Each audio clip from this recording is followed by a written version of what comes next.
Boys, we are here. We are talking about the final stop in the Elite, North American Elite Series. Did I get it? I keep saying National Series, but it's not National Series. It's Elite, North American Elite Series. North American Elite Series. North American Elite Series. Final stop, Ontario, Canada. Course looks awesome. The field is pretty strong on both ends. I'm really excited to kind of dive into it, but it's been a bit of time since the last series race, which was in Utah, I believe, in mid-July. So, Bracken, in your mind, are you excited for this last race, or are you going to have to kind of summon some excitement because of the time difference between the last race and the final race? I'm not going to be a Debbie Downer. All right. Nice. Could I easily dump on this series for having a championship before the series is done? Yes, but I'm not going to.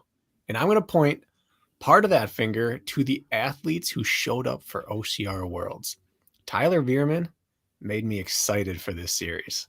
If nothing else, Tyler alone makes me want to tune into this because there is so much intrigue now. When's the last time we had the end of a series where we didn't think there was a clear-cut favorite? And if there was a clear-cut favorite, it was a guy who wasn't until like 2 weeks ago. I just can't remember a time like this. So Tyler, you alone, I mean, not him alone, the whole field's stacked, but OCR World saved this series for me. That's interesting perspective because it does seem like there are some stories that we can talk about on the men's side of things. Kirk, did you get to take a look at who's coming? Like, what are you looking forward to on the men's side of the field? Yeah. I mean, who doesn't like a good regular season game stuck at the end of the playoffs, right? It's very exciting.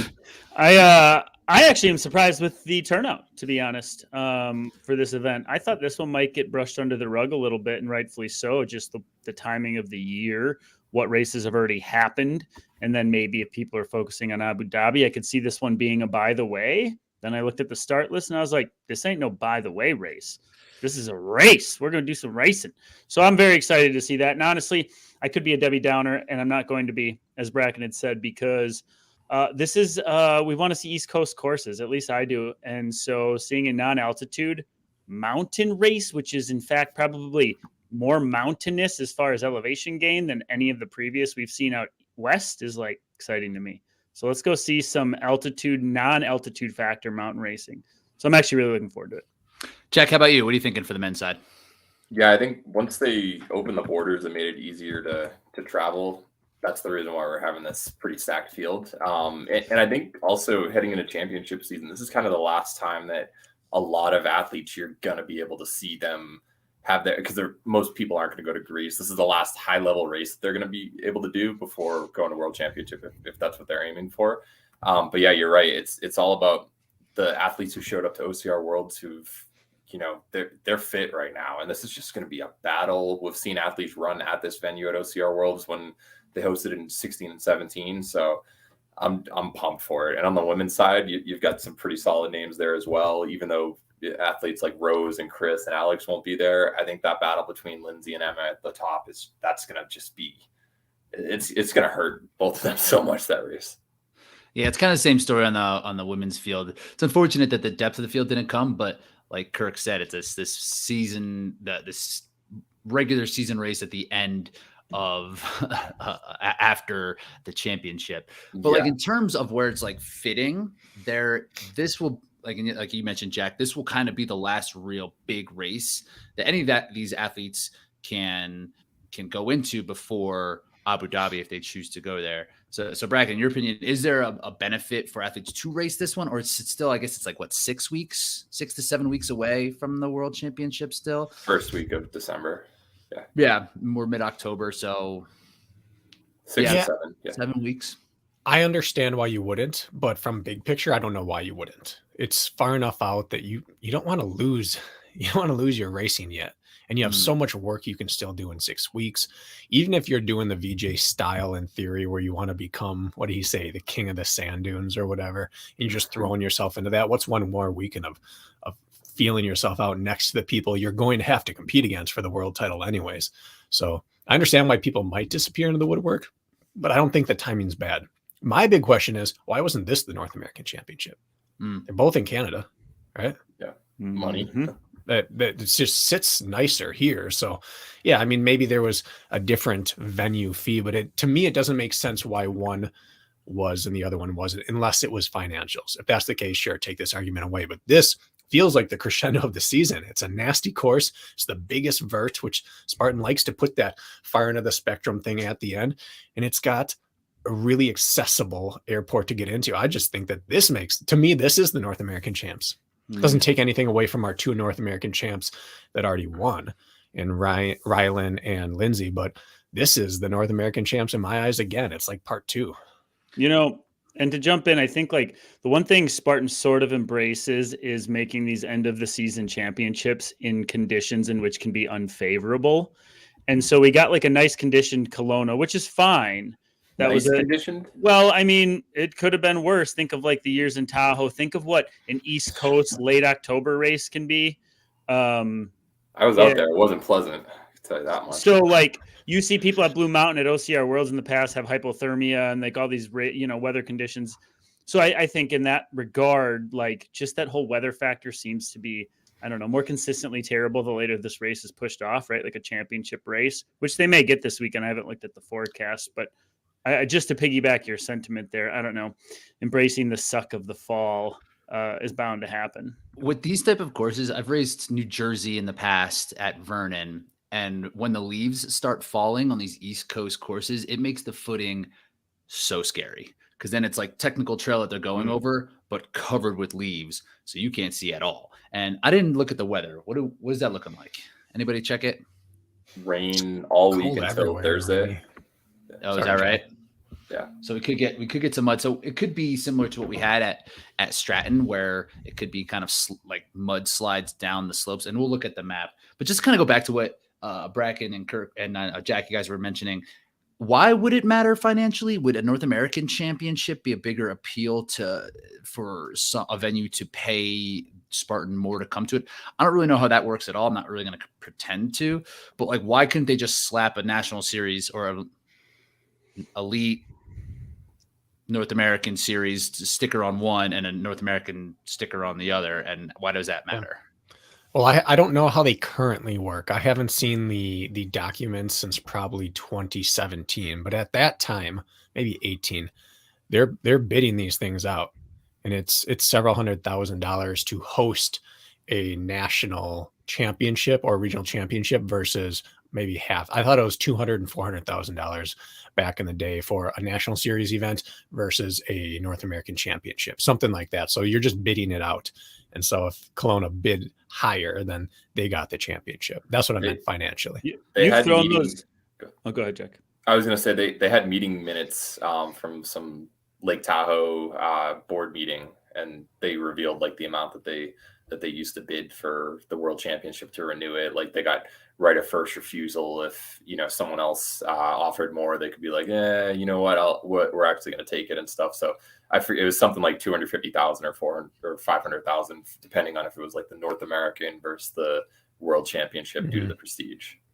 Bracken, you've thrown out like these $100,000s of dollars markers before, and I always scratch my head a little bit at this, wondering how Spartan proves this is a good return on investment, whether it's for the tourism association with the area. Like, do you have any insight on I think how would they get anybody to pay $250,000? Because if we know Spartan's history, what happens?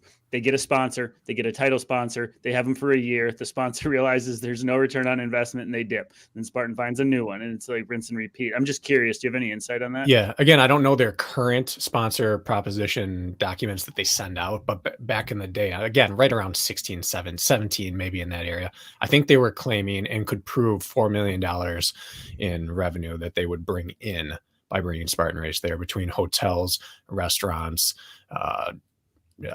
rental cars, that type of thing. And then people who get to then sell on site. I don't know how it works with Spartan. If they sell, like if food trucks and such are there, are they coordinating that, or is it the tourism board? But tourism boards have money to spend.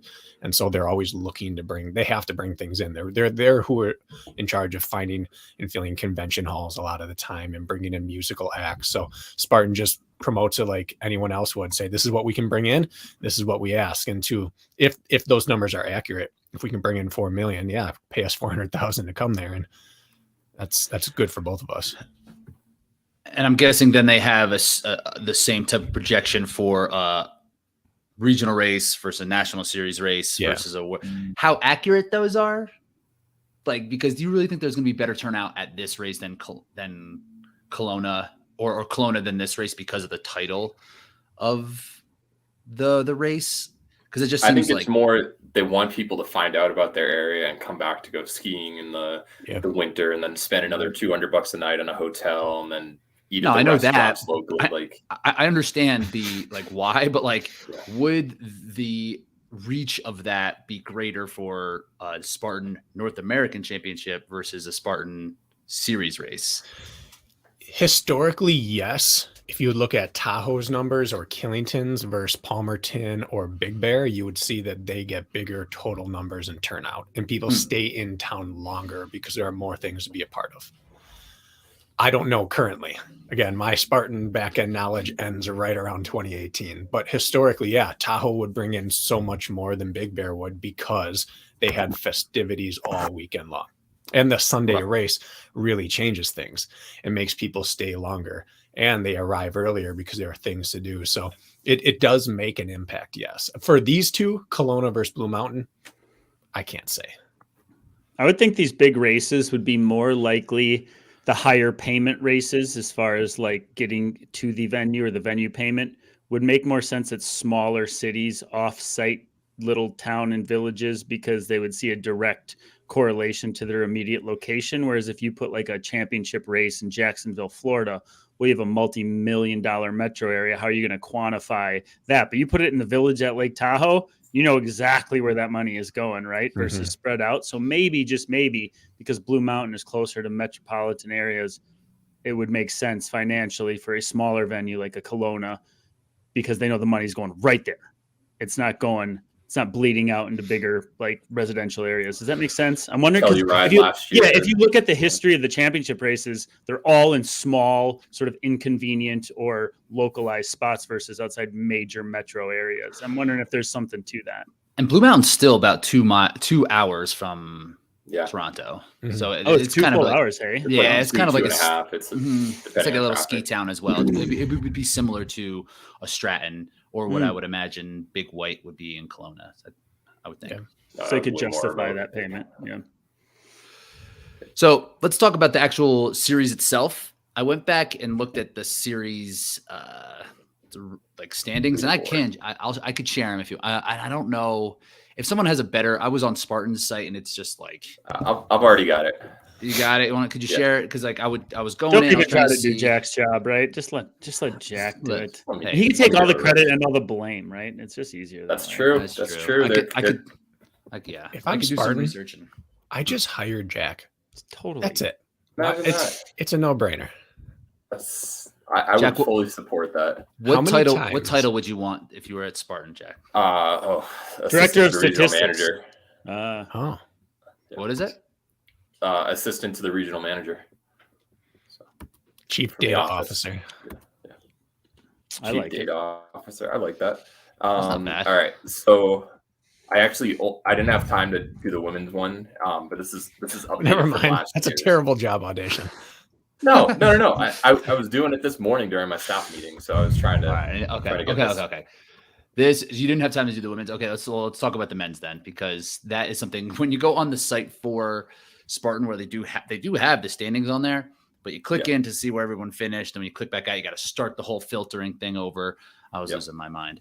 So I guess tell us, Jack, what the top 2 or 3 implications would be for this race, because some of these athletes aren't going to be there. Okay, so VJ Jones is not racing. Ryan Atkins, he is racing. So VJ is currently in first place by 8 points. It's a best 4 out of 5 system. Let's say Ryan Atkins gets first place. Now he moves up a place. VJ moves into second place. VJ loses $5,000 as a result.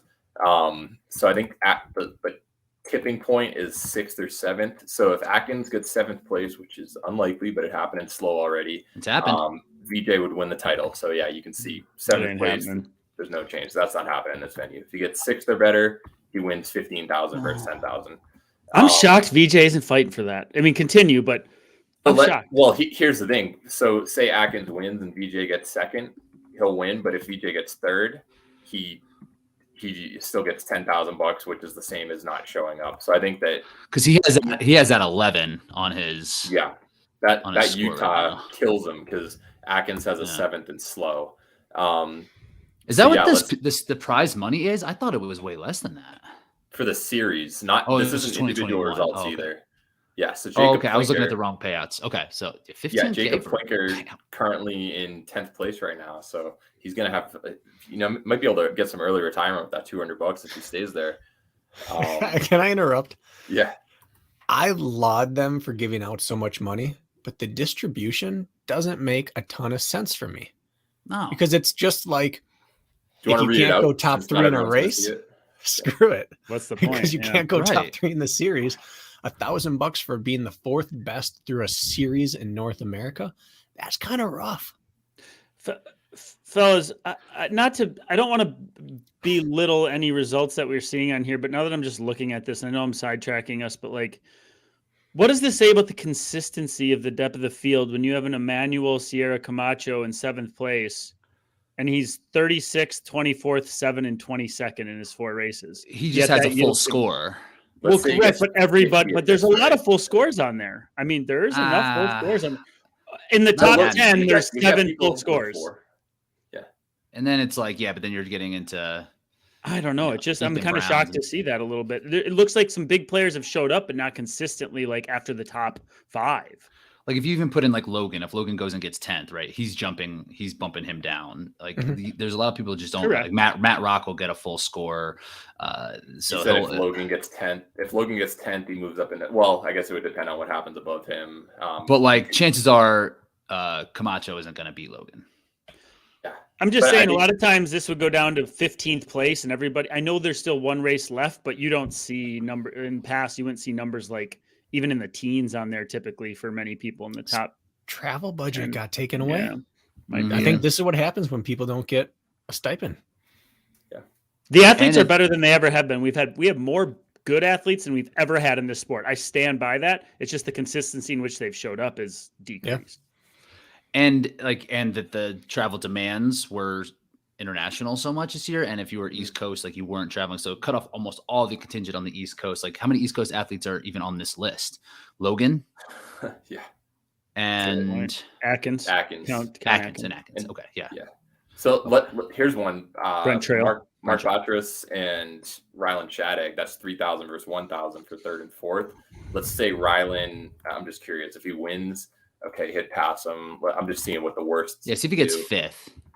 5th, he wouldn't move. 4th, he wouldn't move. Rylan needs 3rd to move up since Mark isn't running. Because Mark got that 2nd place, second place point, the weighted 2nd places. So, and for those of you who are listening, Jack has this beautiful spreadsheet. Make sure you subscribe to our YouTube so you can take a look at what we're all talking about right now. He even has those convenient arrows showing when they move up and down. So. Very convenient arrows. Big money. Big money. Yep. The other person who could you run Hawk real quick? Because he's a maybe. We'll talk about that. So Hawk right now is in 5th, and he has a chance to kind of make a move. So say he gets 3rd.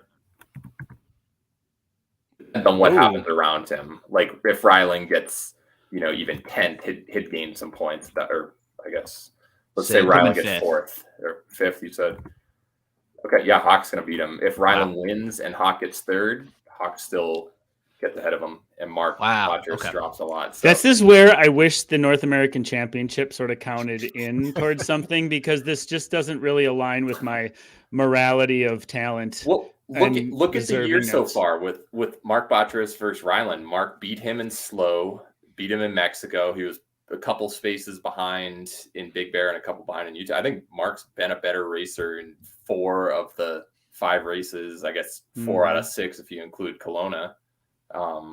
We could just talk about that a little bit more, Kirk. What do you mean? Like last week, was it Bracken? We were mentioning like the season would culminate in West Virginia, and that would count as the last stop in the U.S. National Series and double as the North American Championship. Mm-hmm. So the last was like, it was like the last regular season game combined with the playoffs all in one. And so I guess this is where I get confused, not confused, but like a little anticlimactic with Rylan coming off of being the North American champ and just like out of contention to do anything. because it just doesn't make sense. The flow, this is where the flow of the season bothers me, is all I'm saying. Is it just doesn't line up with peaking at the right time and putting things out at the right time and coming together when you should, seeing like, I don't know. It just doesn't sit well with me, I guess is all I'm saying. And I can't put a finger on why, other than the flow is backwards. So if Ryland wins, he still can't beat VJ or Atkins, despite having the regional championship and being on fire at the moment. Like, yeah, I agree with you, Kirk, right there. There's nothing you can do that'll get him better than third. It's the little bit of like, it's like not giving us the most options to shake things up in this final race. Like it's just a little less climactic than it has the potential to be if it was laid out just a little different. Mm-hmm. There could be 3 or 4 in contention for the win, and there's 2.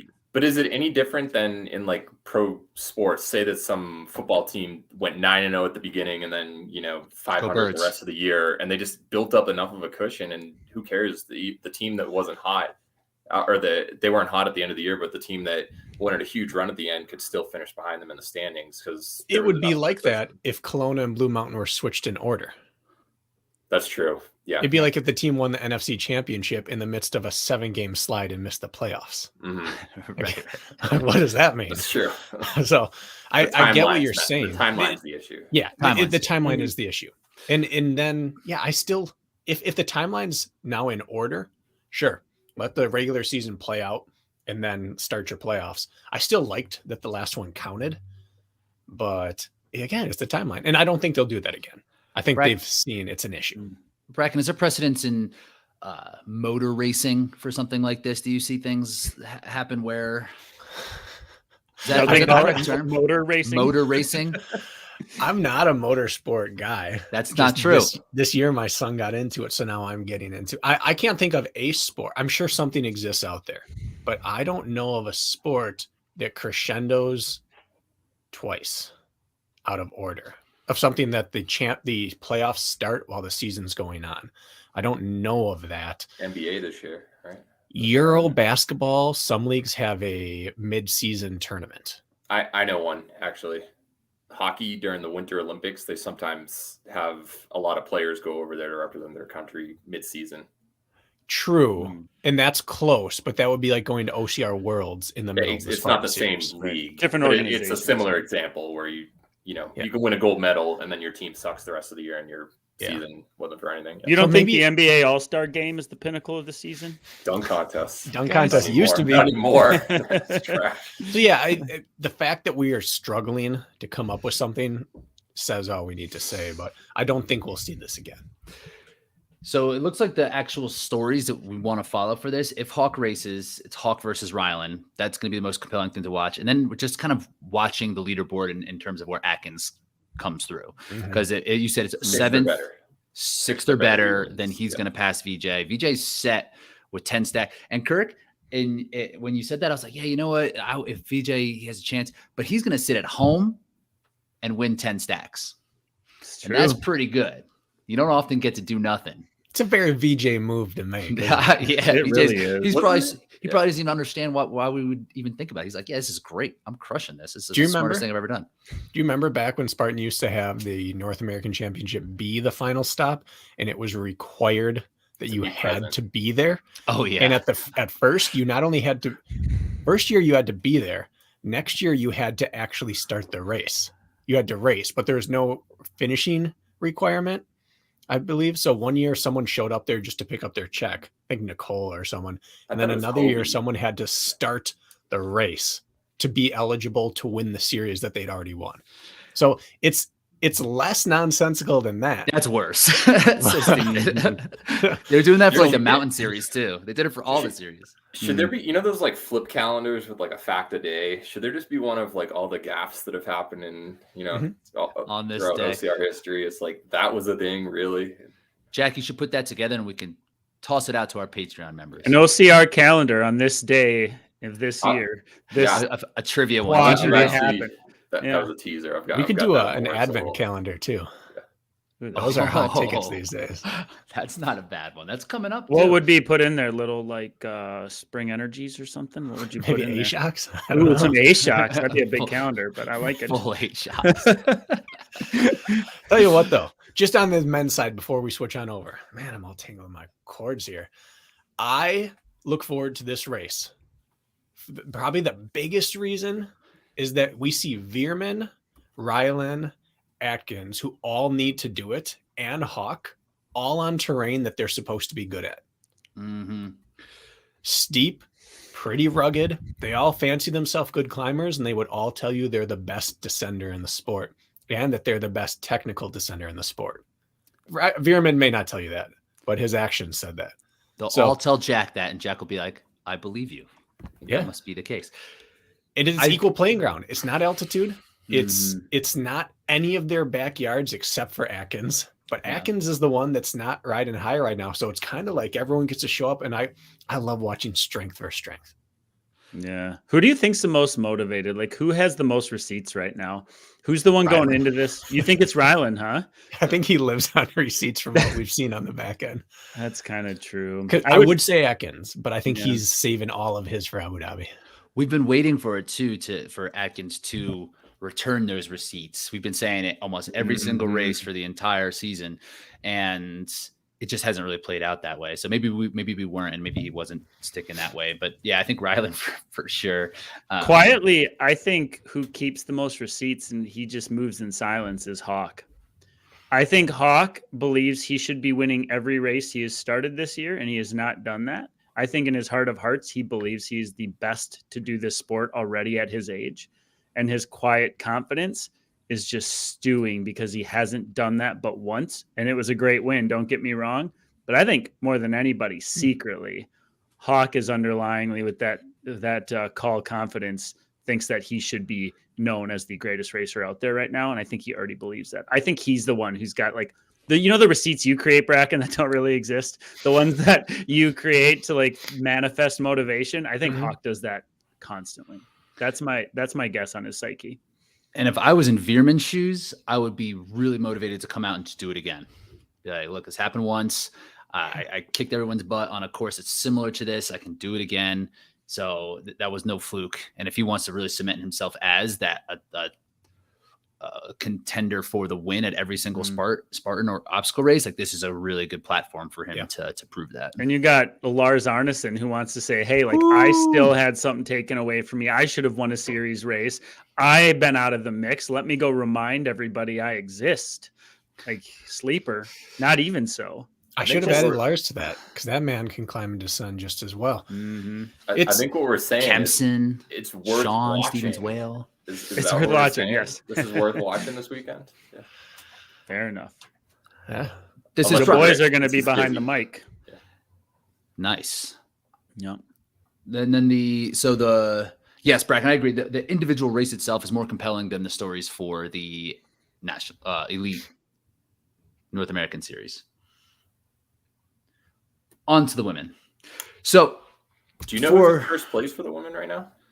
It's Chris Rogowski is leading the women's series. So if Lindsay Webster somehow doesn't finish this race, like if she rolls her ankle, which I hope doesn't happen, Chris Rogowski is taking home $15,000. She's currently in first. But if Lindsay or Emma finish, then she drops down to $3,000. So it's quite the drop right there. Right, because Emma and Lindsay don't have that fourth score. Chris is not going, correct? Chris is not. Okay. If I look at the leaderboard, so Chris in first. Here's who's not going. Chris in first, Alex in third, Rose in fourth, Rhea in sixth, Faye Morgan in seventh. So all of them will not be racing.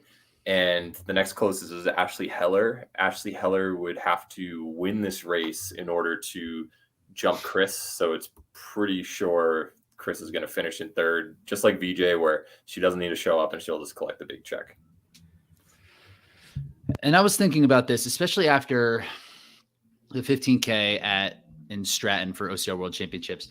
And I was thinking about this even more and more. Was that the best race that we've seen Chris run to date? Like challenging Lindsay that late? Yeah.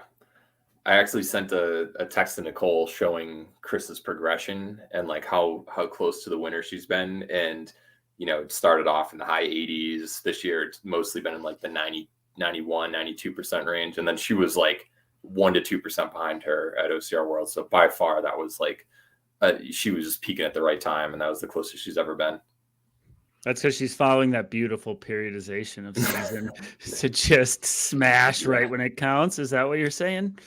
Yeah, you guys are the so. coaches. I'm sure you can follow our plan. Her taper set in just right. I mean, she didn't have. Did she do a 100-miler that week before, or did she have a week without a 100-miler? She won like 3 weeks with that one, if I'm not mistaken. And we got robbed of her chance of doing that ridiculous triple at Tahoe for the 24-hour ultra. Her descending seems to be a real power that she has. Where like like she's really, really strong at that. This course too, where it's going to be like 5 pretty steep, scary descents, I think would have played pretty well for her. And like, that's the only thing I was thinking is like, she might be, it's not out of the question anymore that she like could win a race like this. I know. But it's going to be Emma versus Lindsay. That's what we're looking at. Right. And basically even if Emma wins, Lindsay gets second, that doesn't matter. Right.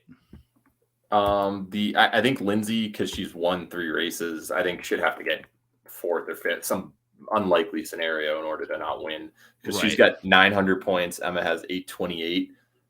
So that's a 72 point difference. I think Lindsay would have to get 4th because Emma's got 2nd every race, right? I think What's the worst Lindsay's ever finished in a national series race? 3rd. She hasn't missed the podium. She missed it her first ever race. She got 4th at World Championships in Killington in 2014. And then like the next year she got 4th at a New Jersey race, a random one that wasn't even part of a series. And ever since then, she's never missed the podium in like 40 or 50 races. And when she took 3rd, it was like a Big Bear slip wall off and everybody was stuck there and she got the short straw. I thought West Virginia, she got 3rd one year, like behind Nicole and Rhea. And they just beat her that year, if I'm not mistaken. But yeah, we know what we're going to get from her. She's not finishing 4th or worse. Yeah, so I think that's really, and being able to see Lindsay and Emma on the same course again is always going to be a treat, and a course like this where it's probably more favorable to Lindsay just because it is closer to what she's used to and where she grew up. But I don't know, have we seen Emma on this type of East Coast terrain aside from like Asheville? And that's not really like this at all. Yeah, Asheville and like Red Deer, those are the only I guess Slow, that was also flat and dry. I don't know. She can run. I don't care what terrain it's on. I'm giving her the benefit of the doubt. Just with this many climbs and descents. Like usually in these national series races, what we've seen is 1 or 2 huge climbs and then 1 or 2 huge descents. This isn't like that. This is like 800 feet up, 800 feet down, 5 times. Yep. That's kind of that's like the height of the mountain. You're not going more than 800 ever at a time. That's about the max distance that you can do. Does anybody have insight into her training? Because I feel like we got tabs on Lindsay a bit, and she's probably the most fit retired person in history of all sports right now, right? Yeah. Like she's as fit as she's ever been since we've known her on the running scale, but you can see it. Like she's open about it on social media, or I can follow her on Strava and just see what she's doing. And Emma posts like a random picture of her like scaling the side of a mountain once a month, and you have no idea what she's doing. Do we have any insight on that at all, or are we all in the dark with her? From what I took away when she was on the Reinforced Running podcast was that she's not very specific and she's not very high volume. She's had injury issues in the past, so she just does what she can, and it's really never geared toward obstacle racing. I think it's just geared toward whatever she thinks is fun and whatever she thinks her body can kind of handle. So I think that's really it. So I don't think she's out there crushing it. Bracken and I didn't get into really training specifics with her. We had a great interview with Emma after she popped onto the scene, or before she popped onto the scene. I think she was one that we sort of got ahead on, but we didn't get into training with her, did we? We got into some cool life adventures with her. Mm-hmm. No, she was the one that was always training and then won a 100K national championship and then qualified for worlds. She was always out racing what her training looked like from what I recall. Yeah. I didn't know if anybody had insight, but that's good insight, Rich. Something. If there's a course that's not short course where obstacle specific training does matter, I think it's steep and rugged and lots of climbs. I think that those are the courses where obstacles get you back into it and get you out of it. You can't sustain something for 20 minutes at a time just to get away from people. Not saying that'll happen here, but 5 different technical descents, that's not the way I'd want to race Lindsay, especially if I had to do carries or obstacles on some of them.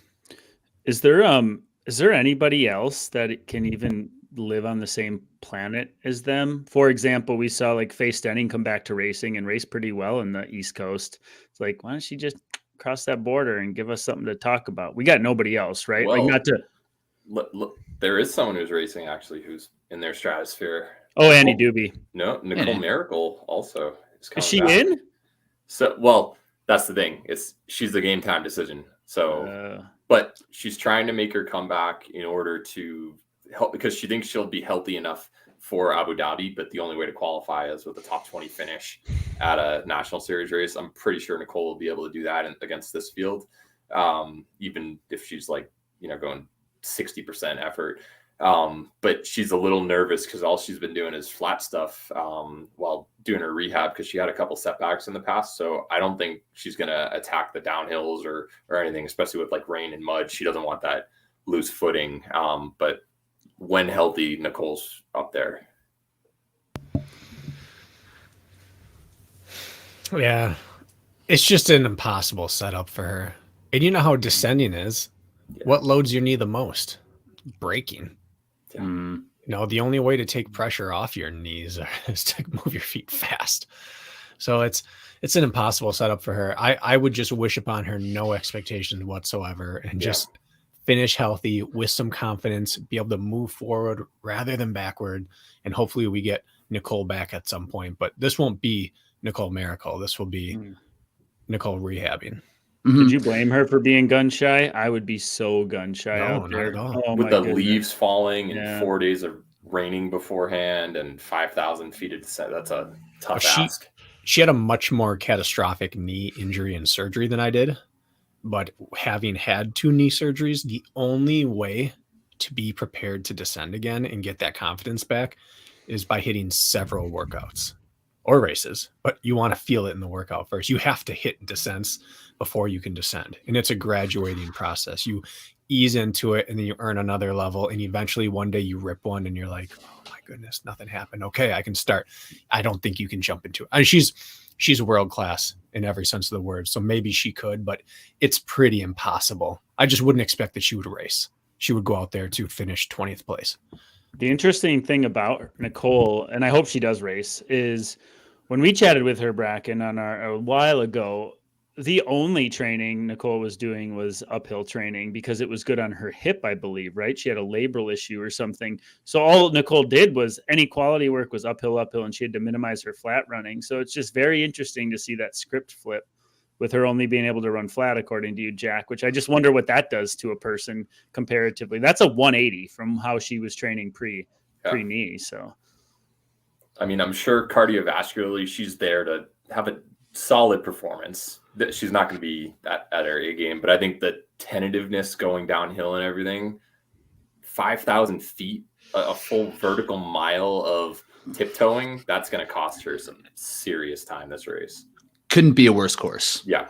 If I were honestly, her that first climb, I would lead by like 100 meters. I would go up there and just arms in the air, and then I would just kind of bow and allow the race to run away from me. I would love to see that. Give us something to talk about, Bracken, right?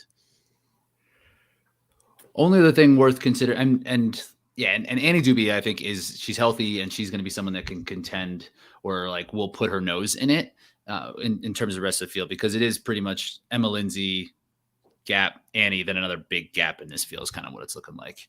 But with the something to consider with this course in the back 5K, I think there are 4 carries. One is a farmer's carry, which I believe in Spartan races typically just kind of like Atlas, where you like kind of walk down and back for 2 seconds. But there are 2 sandbag carries and a bucket carry all in the back portion of this race, which could play a factor definitely on the men's field and potentially on the women's field too. Does that mean a double sandbag, or are you going to see 1 pancake and 1 black bag? I would imagine the latter. You have that course map? You want to pull up? Let's pull it up. So, Kurt, that doesn't make you happy after last week? You're just like, dude. Maybe give us somebody some over more. there stumbled upon our podcast and thrown a few extra bags in the bin for everybody. Oh, yeah. But A doubtful. double would. No, I don't. And I wouldn't imagine it's going to be a double. So this course, it was kind of described as, I heard someone describe it as like shark teeth. It really just traverses the entire mountain, going up and then going back down, going up and then going back down. So the climbs are west facing in this map. So you kind of go up and you traverse a little bit, and you just like the descents are straight down. The ascents kind of wind up, but the descents are just they're just going to be flying down these skis. Bombing down. Yeah. I've Rich, raced you here. ran this. Yeah. Go ahead. Oh, I was going to say, Rich and Bracken, you both raced here. This is it's steep. Yeah, and it's the kind of this time of year, the grass is pretty long, and it's really wet in the morning. Mm-hmm. And you get through there, and there are portions where there are rocks on course, and there are bare patches that are muddy. I recall bombing down these and having to worry about footing as much as terrain. Does that make sense? Not just like the type of terrain, but the actual how slick the terrain is. It's steep. It's an East Coast mountain. It's awesome. This requires downhill skill, not just fitness to get down it. Yeah, when I ran this race, it was wet in like whatever 2017 that OCR World Champs was here, and I didn't have the right shoes at all. I was still kind of like, they don't matter that much, and I fell, I don't know, a half a dozen times. What'd you wear, Rich? Tell us. It was the Brooks Pure Grit, so just not very aggressive on the lugs. And so we probably should have a little bit more to grab into the ground here. I don't usually wear VJs because they don't fit my foot too well, but I'm probably going to need them for routing just because of the lugs. Yeah, day one here, my last time racing there, I wore the Reebok All-Terrains, and I was hydroplaning going down. And day two, I switched to a pair of Innovate X-Talons that didn't really fit me, just so I could have traction. Truth is, though, like those leaves, which is a real problem, like those big maple leaves, which are out east like that, they're like little skis. When you land on them, like it doesn't matter what shoes you have. If you can't have metal spikes, which are not allowed, I honestly think a lot of them aren't. It's going to be null and void which shoe you have on with lugs. Like you're still going to slip. Best shoe out there is still going to give a little bit. If you're on leaves on soft terrain, going to be kind of ugly. Now, that's true. And to be fair, I remember those at the top of the mountain. This kind of reminds me, Kirk, of Granite Peak, where at the top there's actual trail and flat and maple and such, if I remember correctly. But the mountain itself was mostly evergreen, if I remember. I could be wrong. We're going back several years, but I don't know if leaves will be an issue on the descents as much as it will be on that top loop. Okay. But that's, again, we're going back 5 years trying to remember what type of trees were on course. So I could be wrong. I got nothing for this conversation. Couldn't tell you. I will tell you, October 13th through the 16th, that's been the window, the 2 years that they held it in Canada. So this is going to be very similar conditions within a week of what people saw back in those 2 years when it was held here for OCR Worlds. A lot of hypothermic looking people is what I remember crossing the finish line. When I'm looking at this map, fellas, I don't know. I didn't get a chance to zoom in because it looks like there's like in the Beast 1, 2, 3, 4. Let's call them 5 major climbs. What is the typical height from base to summit on that ski hill? 800 feet. It's about 800 even. So we got like 600 to 800 feet climbs, would say. Yeah. That's enough. Oh yeah. This is going to be brutal. Again, Kirk, it's very similar to Granite Peak, that longest climb there. Yeah. It's like that, but you're going to have to do, Kirk and I did a 3-hour workout on that and we're smoked. Well, it just doesn't look like there's a lot of little ups and downs. Like when they're sending you up, there's a couple little ones in there, but you're going up. When they send you up, like you're going to be climbing for 10 minutes, like every time. Yeah. And there's almost not. More than 10. Yeah. And it's not, there's some that are just straight descents and then you don't even do an obstacle. You just turn around and go back up. It's not like you go down and get a reprieve and like do like a state, like a gauntlet somewhere. It's just like you go down because you have to, and then you turn around and you come back up. It's nasty. It's going to be nasty. It's going to be really, really hard. But it does look like in the beginning there, maybe like mile like 2 to 4, and then again towards like 10 to 12, they're letting you run pretty flat on top. Like there's going to be some flat run sections, where speed can be used. Yeah. No, I like that. Me too. Yeah, that second half of that flatter section, what are there, 1 or 2 obstacles in that whole zone? At least the first flatter section, you've got obstacles 2 through 8, it looks like, but only a couple towards the end. Then look at that descent. It's just like a wall. A cliff. Yeah. You're actually rappelling.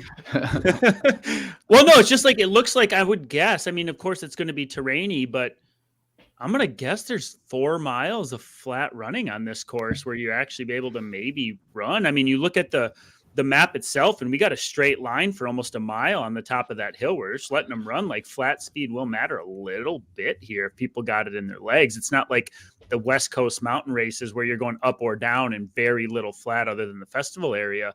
Like there's some flat running, 4+ miles of pretty flat between. Trying to study this map, and from going off of what I remember about OCR Worlds back there, if you look over towards obstacle, what would that be? 19, I want to say. That snaky switchback area. There's kind of I think that was a mountain bike area back through there. I ran down through there trying to connect and see some things. That whole area at the top is very, very runnable. Mm-hmm. So I think OCR Worlds used like half of that mountain, from what I can recall. They had a lot of banked corners on that bike path. Yeah, it's real flowy, and it's got some technical. Those are fun to run, but it's flowy. It's got built up some like wooden sections, some and it was ramps super to go around. Slippery. Super crazy slippery. Yeah, but you can roll through there and up through the top when you first crest. There's going to be some running, especially early. You're going to see them climb up. And it's kind of a broken gradual climb compared to the others, and then run a while and gradual down. I think people can stay up there on fitness for a while before the descenders get to have their say in things. Well, and look at the last 4 miles of the course. It's pure flat on top of the mountain. I mean, pure flat is relative. Mm-hmm. They descend, and then they run flat for another mile in the festival area. So like the last bit of the course, other than a descent, like you're talking almost 4 miles of either flat or downhill. Like there ain't no climbs coming up in that back half. So I'm just seeing this like, yes, there's a ton of elevation. You're either climbing, but it's going to open up more than I think we think. We're going to see some fast running. We're going to have to. Yeah. When you get to that bottom, it's 10 Jack, you're muted. If you can get, let's say, an Emma, if she can hang for the first 2/3, she can run herself back into it in theory. Mm-hmm. She's not going to have to do any climbing in the last couple miles. So you have someone like an Emma, a Hawk, someone who brings a higher level of running to the table. They're not out of the race ever. Do you see what Emma did at the end of Kelowna? Like her downhill, that last mile and a half after that rope climb, heading back into the festival area, she was moving as fast as any of the guys. And I ran with a lot of the top ones. And yeah, she can be in it. That late multi-rig is not good for her, though. No. If we break this down, there's 5,500 feet of climbing in 9 miles. No, really. If you start looking at this, that's a good point. Not 13, 9 because of the last 3 or 4 miles are flat and then a descent and flat. So you have 5,500 feet of climbing in the first 9. Like that's astounding. And then if you've got legs left after that last climb, minutes can be put on people, minutes on the flat or descending. When you talk about an Emma Cook-Clark opening it up, it plays really well in that regard for her to pull off an upset potentially. This is a hill workout. Yeah, I don't mean to be like honing in on all this flat because this is clearly a mountain race, but it's actually kind of astonishing when you start breaking it down that there's some opportunity here for people with wheels to use them. So if you had a flat grade starting from 0 to 9 miles and you wanted to gain 5,500 feet, it would be about 11% grade. And since about half of that is downhill, just multiply it by 2. We're looking at an average of like the low 20s for our percent grade for most of these climbs. Jeez. Hikers, Yep. power hikers are going to be at an advantage for that. And you still have some flats thrown in there as well. Like there are a few chunks within those first 9 miles where you're not really gaining much. So I love it. Nasty. Well, and this is the terrain right here, that low to mid 20s, where the people who are running it put serious time on the people who are hiking it. Mm. You get to 25, 27, 30, and you're hiking and running at the same pace. And you get 30, 35, 40, and you're hiking faster than you can run it. Or running is not even sustainable. But this still does reward people who can run rather than hike well, for whatever that plays out as on race day. Assuming you're not slipping back because of the mud that might be there and stuff. Yeah, I really don't think that'll be a problem. Even the year at OCR Worlds here where there was trouble because of the ice and the condensation, it was on the obstacles. The uphill running was fine. Yeah. It was sketchier on the descents. It didn't matter uphill. Because the higher you get up, the less likely you are to hit mud. Because no one's touching that stuff up there. Well, I'd like to pat him on the back for making a course where they're letting him run for 2 miles straight on top of the mountain flat, giving him a little change to the typical mountain race. It's weird that there's no obstacles though. It's just run. It's Yeah. a 2 mile time trial up there. Yeah. They're all at the bottom of that, or on the top of the first climb, and all at the bottom of the last descent. I remember Rylan, he split like 9:20 something during a 2 mile stretch in Kelowna. You think anybody surpasses that this time? No, it's No. flat. But Yeah. okay, I'm That talking was about like gradually one of the downhill on miles like of fire flat roads. plus one downhill. Yeah. No. All right. No, this is gonna be crazy. It could be quick though. Could be. Yeah. Could be Quick. yeah. Someone This will go reminds me sometime. of the old Woods domination. Everyone This gets type of tired. course, yeah. He gets to the top and just runs right back to 5 flat and just hammers. Woodsy, it's not too late to buy a plane ticket. He's a maybe on No. Jack's list. He's a Maybe no. Your side of the Oh, he's a country. no. No. He's a no. I like this. The more I look at this course, the more I like I feel better about it than a typical, I don't know, Spartan layout. This Yeah, reminds me of an far old away. school course. Yeah. Mm-hmm. Mm-hmm. Use everything you have. Mm-hmm. This is gonna suck real bad. It is Wish going me to luck. suck. We don't have any Sucks. carts for the rabbits also. We have the ability to get a few people driven up to the top, but I'm going to be using those cut sections to my advantage when possible. This is a super venue. This is not a beast venue, but they made a beast out of it. And I respect that. Mm-hmm. This looks like your map when you go out to your local ski hill and you do a workout. That's what your map looks like. I'm just going to hit every climb, every descent, every run. And then at the end, I'll loop to get my extra distance and I'll finish. That's what it looks like. Love it. So now that we have a good sense of what it's looking like, we can all kind of wrap our heads around who's going to do well here. You guys ready to draft? Yeah. It's Is the time wheel to of names draft. ready to draft? It's getting there. It is 3 So- clicks away. It sure is. And then a little bit slow on the computer side of things. So the rules of the draft, we are going to draft snake style, 5 men, 5 women, 1 wild card. We are allowed 1 keeper from the Kelowna race, not from OCR World Championships. But they just can't be our top 2 picks. And the keeper cannot be a wild card or a waiver pickup. It's cross country scoring. So we're going to take the sum of our top 7, not 5, men's and women's combined. And that's a score. Lowest score wins. Dual meet scoring. So we're scoring head to head. Each week we have 2 outcomes. Current standings. Jack Bauer's at 8-6. The KB Corral is 7-7. And I am 6-8 and feel okay about it. And I'm still in the mix. 1 race here. I'm going to flip it around. All right. So before we get that wheel of names going, Jack, who's not coming on the men's side? We talked about Woods for a second, but who are some other, and VJ's obviously not coming. Give us some other notables that won't be here. I just X'd out of that, so give me a I second. got you.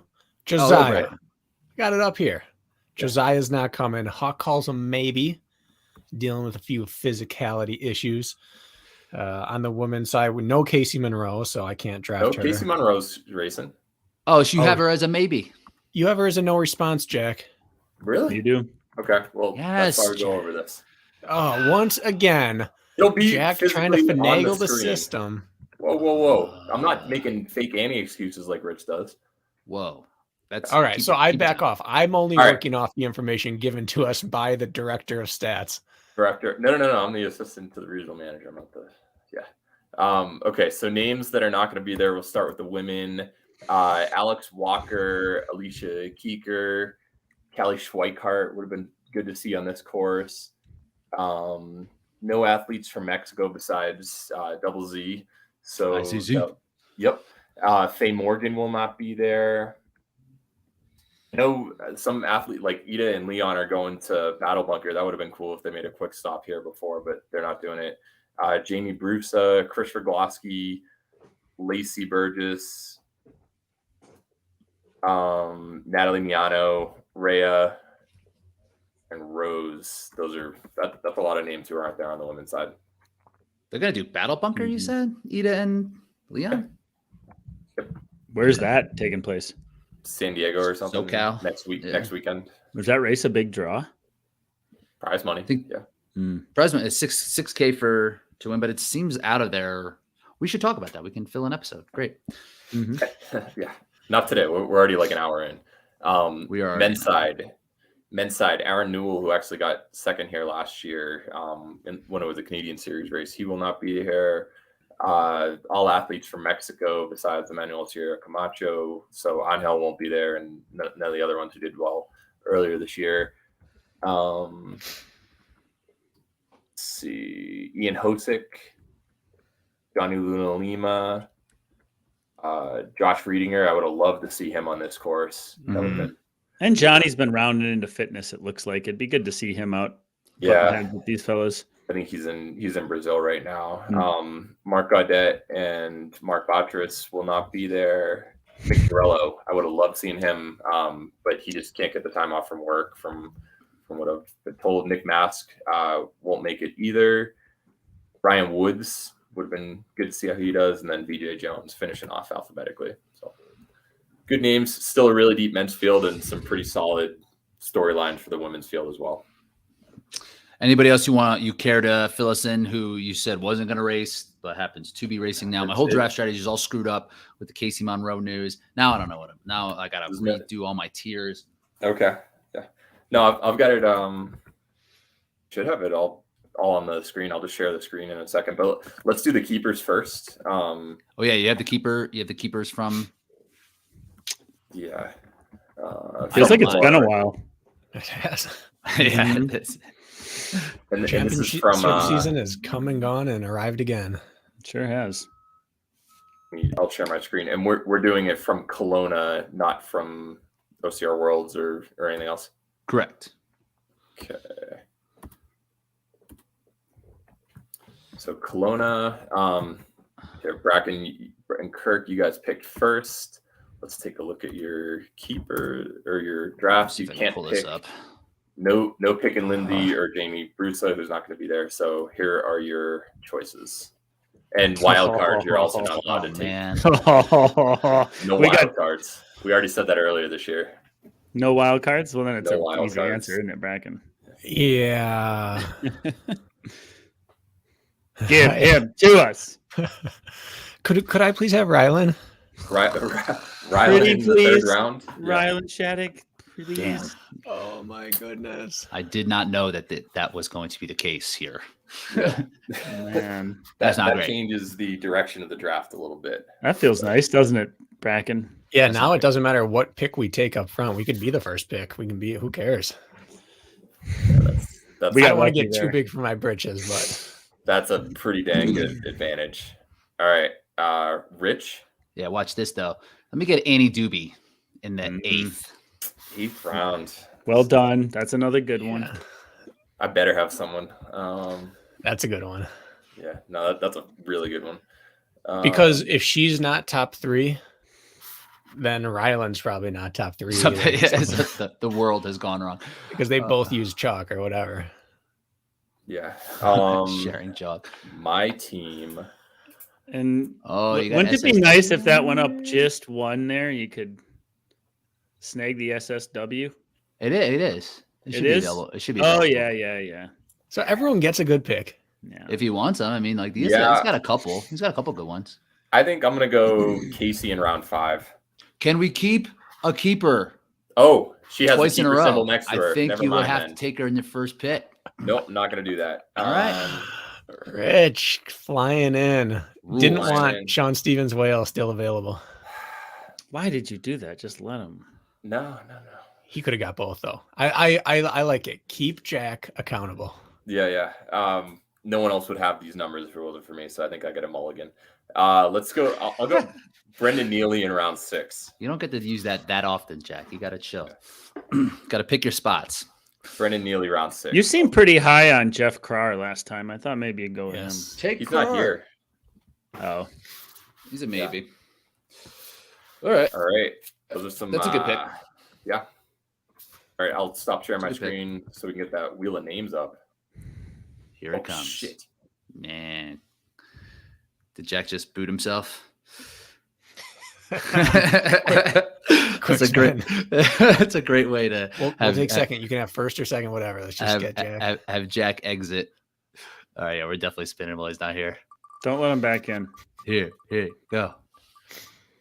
It better not be Jack. Jesus. Keep going.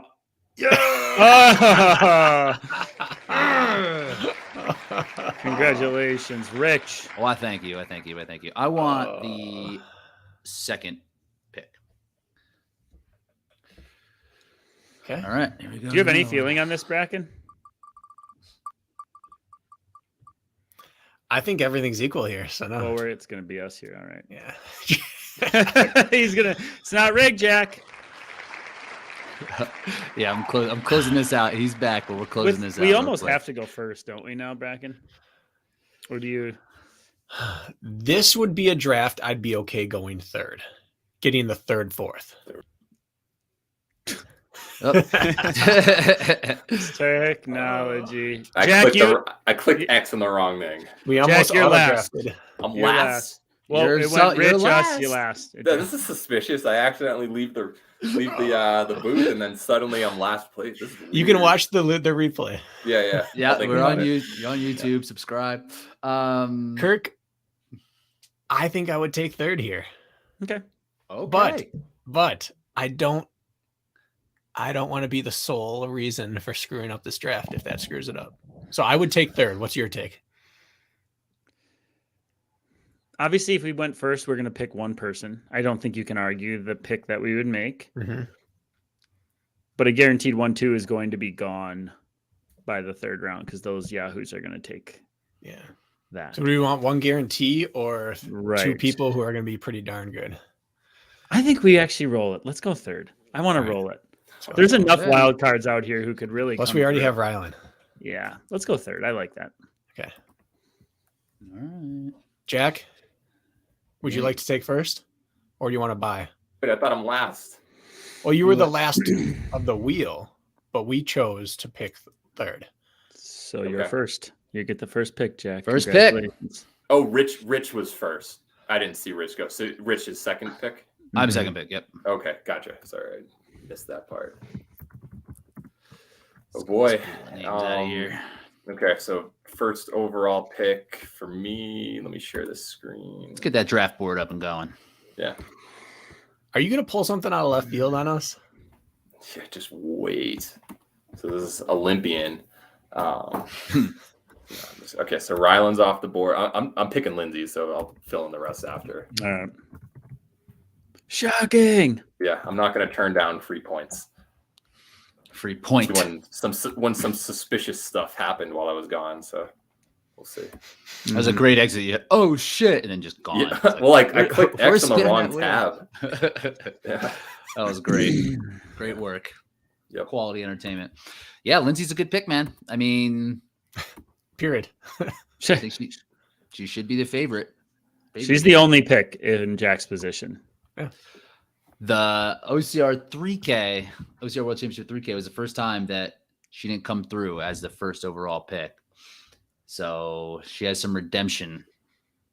But I think she's fine. I think she's just gonna kick butt, go out there and do her thing. But it's gonna be interesting, right? Like with Emma, like just because we haven't seen on this course, both of them are such good mountain runners. So they're both good at descending. It's gonna be a lot of that. How beat up their legs are gonna be. I'll probably give Lindsay the nod on that one, like how Kirk you alluded to. Who's gonna have more run in their legs after 5,000 feet and 9 miles? I'd probably say Lindsay, just based on the amount of volume that she can and has done in the past. But you never know. In that late gauntlet, like I said, the multi-rig at the end, not awesome for Emma, but we'll see. Lindsay just won a sky running world title, right? Mm-hmm. So she's pretty good at climbing. We obviously know that. She's raced OCR Worlds here 4 times. She raced Spartan race here last year. I'm pretty sure she and Ryan used to come up here to train on when when they used to live closer to Toronto instead of Quebec. So she's as familiar as anybody with this mountain. And yeah, I think if she ends up winning this race, she'll tie the record for most consecutive wins in Spartan race history. So a lot on the line. Tied who? Hobie and Miriam. They're both tied? 16 straight races, yeah. Wow. And for then for her to break the record, it would have to be in A world title. a world title. Or she could do like the Sunday sprint, maybe. Yeah, maybe That'd be anticlimactic. maybe she knows this stat and she's gaming Oh, this she system does. around. I messaged her it a while ago after she got tagged in something. So Maybe she'll be at Fenway. That would be possibly. a super flex. Be like, I'm gonna go Yeah. do this race. Never really done. Don't care. And Hobie and Miriam won those by maybe cherry picking some races along the way, right? Yeah. Whereas Lindsay, has she ever done like When all did hers she are not just race big ones? ones, right? Big races. So her stats more impressive already, probably. yeah, different categories. Mhm. Multiple world titles in there as well. So Yeah. during the streak. So yeah. That's wild. I'm Rich, up. Mhm. Rich, you got a decision to make. No, I don't. I'm taking Emma Cook Clark here. Mhm. All right. I'm almost relieved that like one's off our backs, kind of. I wanted her. Well, yeah, I did too, but I mean, we don't have to. Yeah. Cleans it up for us. All right. So we have to play the keeper game here, Rich. You do. Or no, you don't. No, not in round 2. It's too early. Oh, never mind. All right. So we take Tyler Veerman, I assume. Mm-hmm. All right, Tyler Veerman. Write him in. And then do we round out the men's podium or do we try to find who's going to take fourth for the women? That almost seems, if we could go like, let's say 1, 2, 3 on the men's side, that's really hard to beat. We're just going to stack on some points later, right? Which we don't want to do. Oh, the women's side's tough for me, man. Yeah. This fourth spot is wide open. Yep. The person could get fourth, they could get 10th.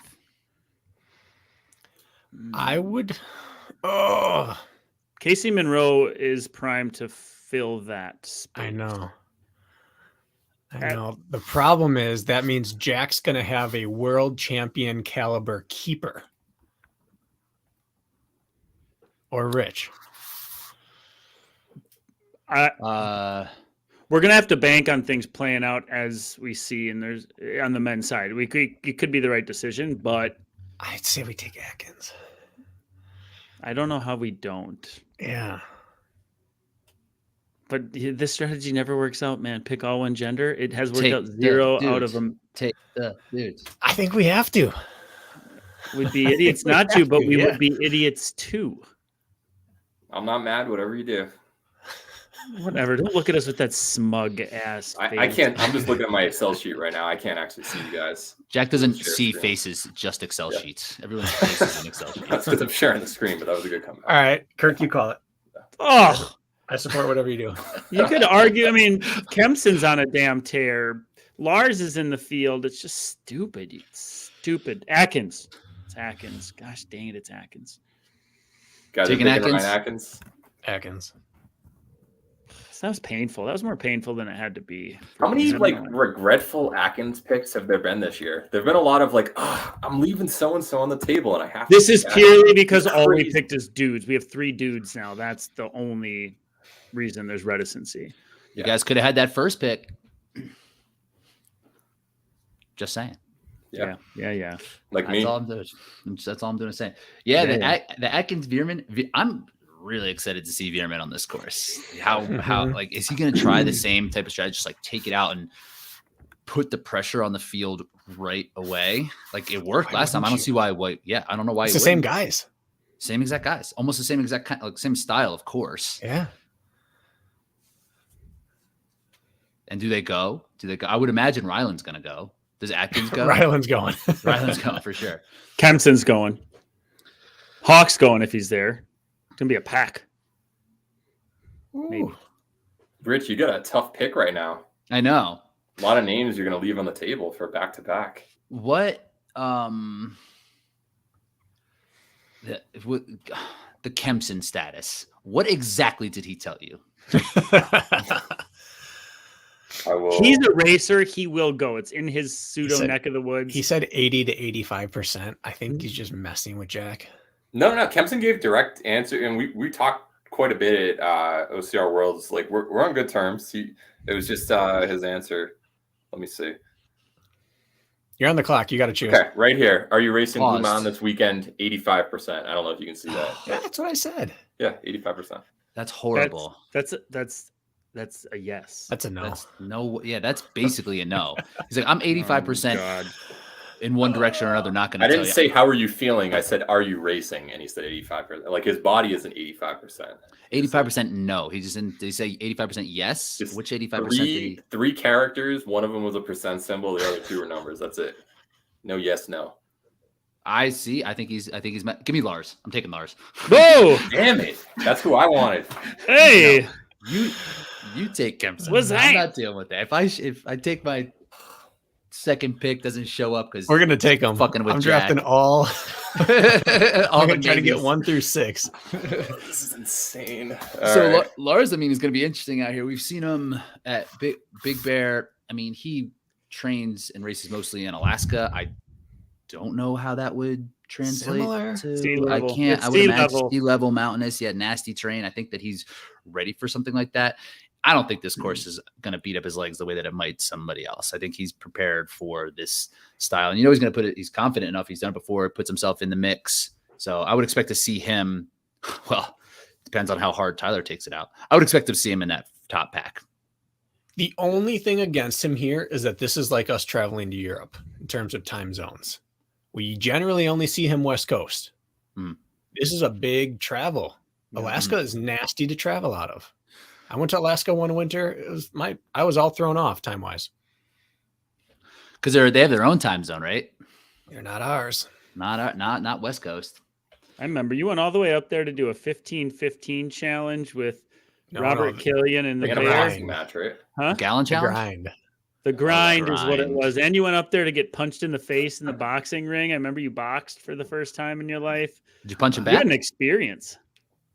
I punch him back. Yeah. I'm a pacifist, Rich. Did you win that match? Oh yeah, Did you? Good yeah. for you. Had a first round knockdown. He was That's saved by the bell, and then we went to the scorecards. Hitting some points. Nice. I didn't have the skill to finish him. A motorsports fan and a fight fan. So All right. all right. I'm taking Lars. Yep. Jack. Smart pick. I think Lars will be on the podium. What's our next draft? Is it Abu Dhabi or are we doing Trifecta Worlds? We'll figure something else for trifecta. No. That highly impacts the order that I pick these people. I'd say Abu Dhabi. That's Boys, what do you think? Yeah. Reckon? Yeah, either that or trifecta, one of the two. Oh, okay. Yeah.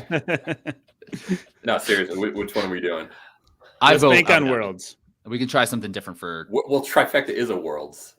Abu You know what Dhabi I or mean. Greece? Which one are we doing next? I vote Abu Dhabi. You think you can gather all the proper intel for Greece? Yeah, but then it's 3 races and that gets complicated like Let's- OCR Worlds We'll did. make a different. No, game no, for just that. it would be the way they score it, cumulative time. Okay. Yeah, that's true. So what are we going to do? How far apart are those two races? 4 weeks. 3 weeks from now for Greece, and then 7 for Abu Dhabi. I don't want to do another international draft with Jack. How about that?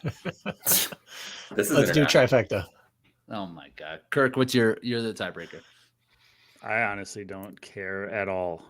Gonna have to spin the wheel. Well, you know what? We got to do something for Trifecta Worlds, of Yeah. course. So if we Why not we- draft athletes we instead might of- as well draft, huh? Yeah. Are we gonna have enough in the field? Yeah. We can change our draft format if needed. Yeah. Yep. But we Well, can't if this is for his keeper consideration. If we change the draft format, your keeper's out the window. My keeper is not going to be in Greece, but will be in Abu Dhabi. That's what I'm saying. Okay, so we'll say all right. So we'll do a different format for Greece, and your keeper can count. No for, keepers for Greece. How about that? No keepers for Greece. Okay, so Done. my keeper can. It's like OCR World. It's Okay. a standalone. Gotcha. Okay. Yes. Yep. All right. Oof. Look at that. Just- Democracy at work. Just had to make sure. All right. I will be. Oh Jesus! No, I'm so torn. I thought you were going to. I'm gonna go- I decisive. thought that was helping you. Yeah. Okay. Yeah. Well, The hell? all right. I'm gonna go Ryan Kempson, and then I'm taking a risk on Hot Call. The good risk. Nice. Nice. It's a run on men. You took two guys that aren't going to race. That's fucking great for us. Hey, I'm taking a risk. Yeah. That's so nice. I get it. But if they do, so should we address Hot Call? Yeah, talk about it. Yeah. So he basically messaged me. He said that he's been dealing with a little bit of a foot issue, and then he was involved in a work accident that kind of furthered his injury. He's still likely going to travel there. I just didn't want you guys to have him and just run away with a bunch of first places with Atkins and Bierman already, so I had to take him. If he's traveling, he's racing. Yeah. That's what I would think. Yep. He's too good on a course with this much climbing and runnable terrain at the end of it to not take a chance on him. Just slap some of that Shilajit on there. Yeah. It's gonna give him wings. He'll Take be a fine. bath in it. Yeah. Be a Well, I great mean, it's testimonial. the rarest substance on Earth, Kirk. You can't take a bath in it. Be expensive bath. Unless you're forging it, unless you're mining it yourself. What what have we seen him on a course like this? What's the most similar we've seen Kelowna's him? pretty nasty. It wasn't as much up and down. Parts of Utah. But like not really, because like we talked, like East Coast, nasty up and down, 5 climbs. He can climb. I think he'll do Like, well. He'll definitely do yeah. well. But He like didn't fail like the rig and the drizzle and rain or anything. He's going to put himself in contention. I like his chances. He didn't do great in Big Bear with a ton of super steep vert, but he was sick heading into that. And I think he ended up like 8th or 9th. But Hot Call delivers when he shows up. He's hungrier than anybody thinks. That's what I think. yeah, I'm All right. interested. I mean, I don't think there's anything on the course anymore that's going to cause him problems like he has when we first saw him. Like I think he'll be fine on carries and the Hercules or whatever, the multi-rig. He was the one who did just the crush grip to get through the rope. Remember we were talking about there was someone who did that in Kelowna. It was him. So It like was him? it was him. Yeah. So he's strong. And then He's a Kemp's- strong guy. He's no Rylan, who's just gonna slip off obstacles. I only say that because Rylan messages us after every episode. You need more tips. I have to give him something Yeah. to get fired up. I mean, the streaks continue. We did the High Rocks preview. He wasn't too happy about some predictions about him there. So yeah. No. Ryland don't need anything to be fired up about. He does not need any more gasoline on his fire. His I'm fire providing it today. burning. Yeah. And then All Kempson is as good as he's been, I think. Yeah. His climbing, he's right there with Atkins. Like at the moment, we just saw it in Vermont or at OCR Worlds and in Killington for Spartan. He's healthy. I like his chances. And he's Yeah, good he's- on obstants in the if- wet. If He's he not a shows up, I like chalk-faced him. athlete. Oh boy. And he's on your team. I think he's gonna like ask to be released. He'll do like some contract dispute, like Eli Manning. He'll be like, I refuse to be drafted by the KB. Rylan, I'll pillow talk you back into our bed. Please stay. I really like Rylan. This Me is just too. this is just good coaching, getting into his head, That's trying to right. get him motivating. What do you think? This is getting the racehorse all frothed up before he's got to step Oh. out on course. Yeah. If I were Sean Stevens Whale, I'd be sitting here right now going, "What does a guy gotta do to get some respect around here?" Hey, I hyped him up last time. I knew he was up to good things. I was just seeing if you guys think he's No big deal. Just third in North America, left on the board. Being Rich is picked, about to take him. I'm definitely taking him. Yeah, I'm picked behind 7 other people. Oh, I'm definitely taking because like he's gonna be great. He's run this course before, and he's He as won it. fit as we've seen him. I don't think he did win it. last year. I thought he did. No, Or he won the Canadian Series. Then. it was the race that allowed him to win a Canadian Series, but I think Atkins showed up to this last Yeah, year. Atkins Okay. and Lindsay smashed here. Yeah. So Sean Stevens Whale, again, healthy. When he's healthy, he's as confident as his best result he's ever had at the North American Championships. So he can climb. He can certainly climb. High volume athlete. So and like I said, he's felt it before. He knows what he's up against. 7 consecutive male picks in a row. If you count our keeper, that is unprecedented. And we get who we were going to take originally. That's what I wanted. We're going to win this whole deal. We were like, should we have Atkins or Casey? And they said, why don't you guys have both? 3 rounds later, still on the board. Casey Monroe.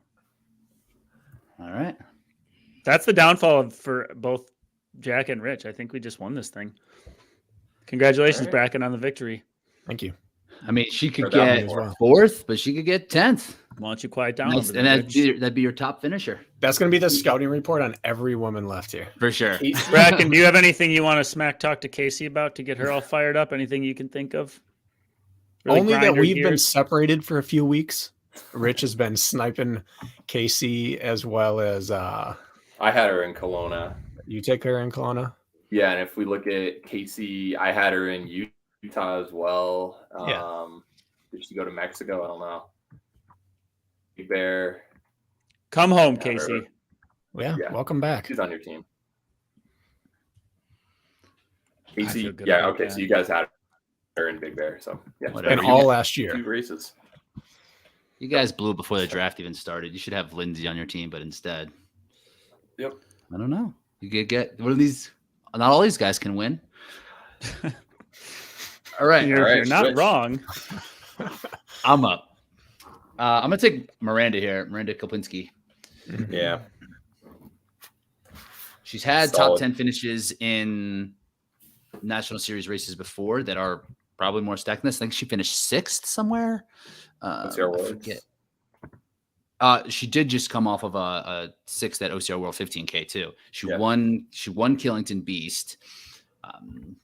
So I mean, this distance and this terrain, I think, is a lot for her, but it's gonna be a lot for everybody at this point. And I think she's just tough and is good and is healthy and confident. So I mean, she's in that next battle with the Casey Monroe and whoever else is going to fill in the top 10. It has 1,000 less feet than Killington. Yeah. Right. But she can handle this distance invert, even if it's not her natural wheelhouse. She's extended in her fitness. I like it. It's a Mhm. good pick. Yep. Thank you. Totally agree. We're playing board I'm- games on Friday before the race, so hope she does well. I have someone I'm really eyeing, Jack, Well, that's and I cool, have a 'cause- feeling you're going to break my heart. But Me too. I I'm give you curious who permission it to is. draft now. Okay. Having said that, I get back-to-back picks. I think I'm gonna go. What the hell is descending? I don't like that, but I like the climbing. I'm gonna go Ashley O'Hara right now, and then Nicole Miracle, round 5. You got it at this point. yep, You're that's an absolute idiot not to. And with a that's keeper, I know I'd have to decide between Hawk and Nicole if it comes down to it, but I mean Nicole in round 5 if that ends up happening. You are lucky you're in first place in the total standings right now because I don't even know if you're going to score. That's true. I'm fine. Is there punishment for not fielding a full team? There should be. Yeah. I think we're going to determine. Okay, this. so Lindsay's gonna finish. I would think so. 1, 2, 3. All I need are the remaining picks to finish. That's it. Yeah, I mean, Yeah.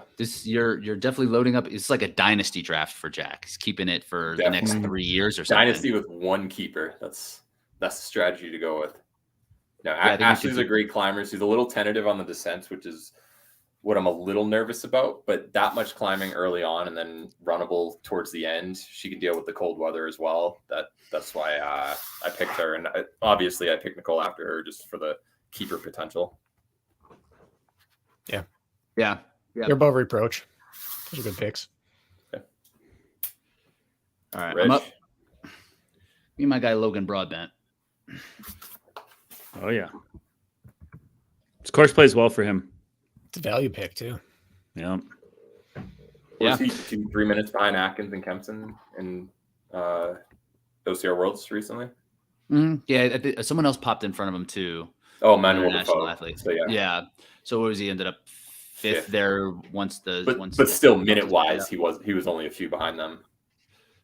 quite a few. But like, yeah, we haven't seen. He's definitely a better racer in the Spartan sense outside of the normal races that they throw at us, which are mountain altitude. He's much better mountain sea level. The more things get broken up, the better for him. So his fitness can only be better than where it was at OCR World Championships. So I think he'll be in that mix.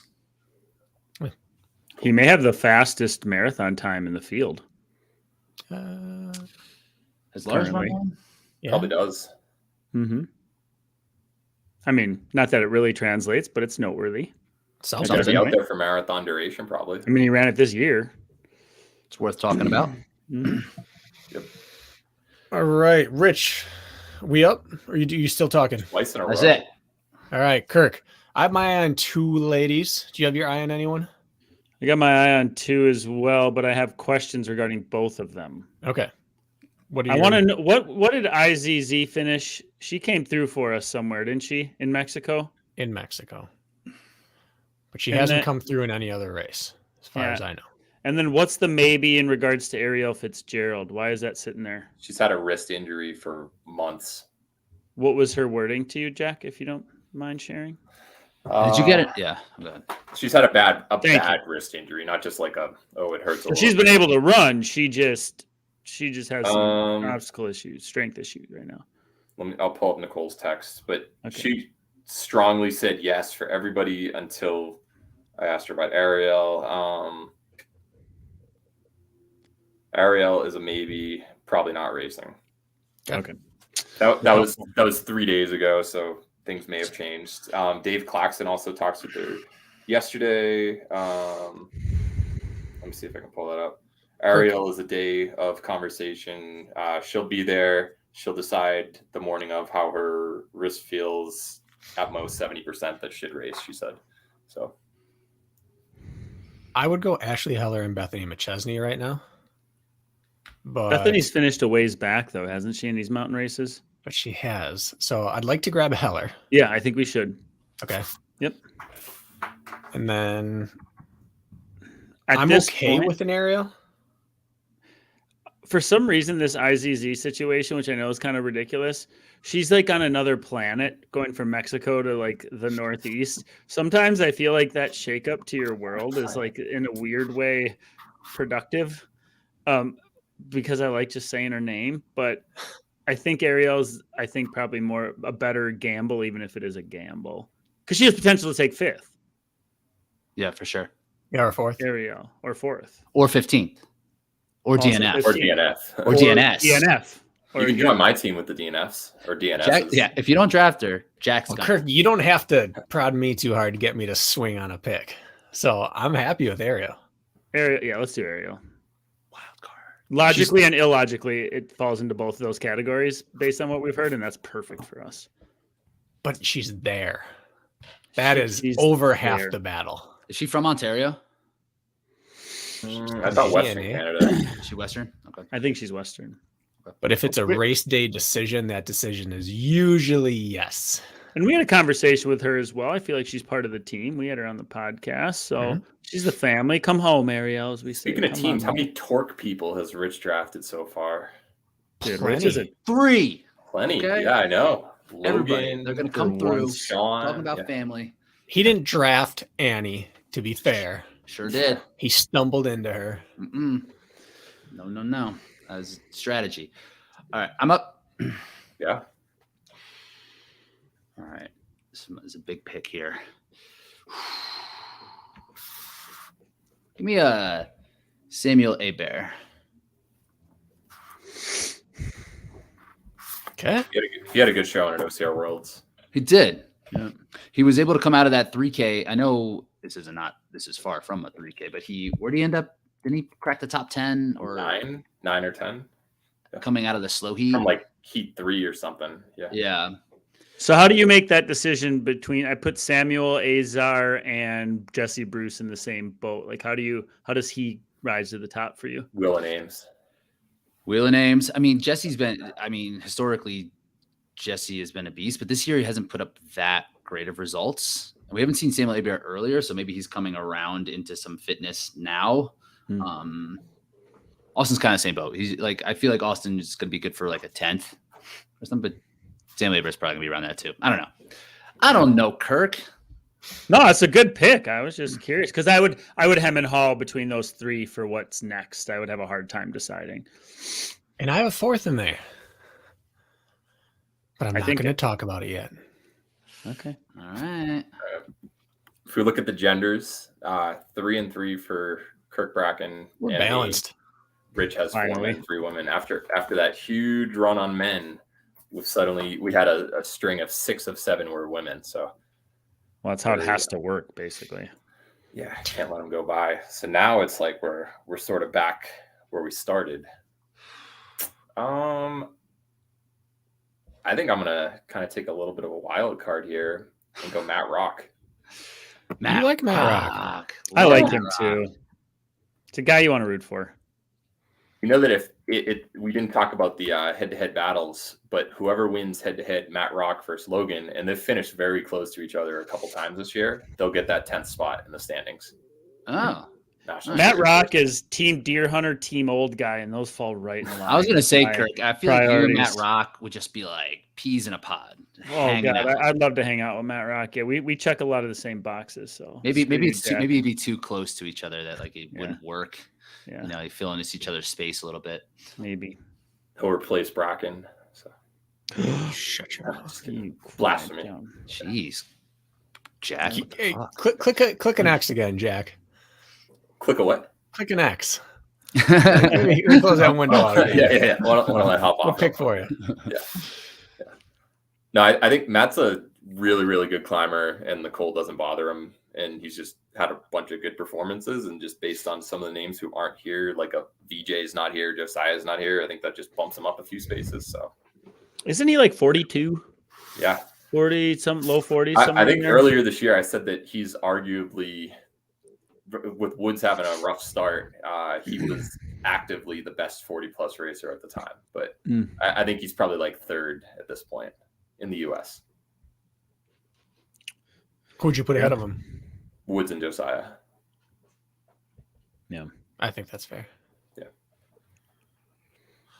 All right. All right, Rich. Richard. Oh, I'm up. Excellent.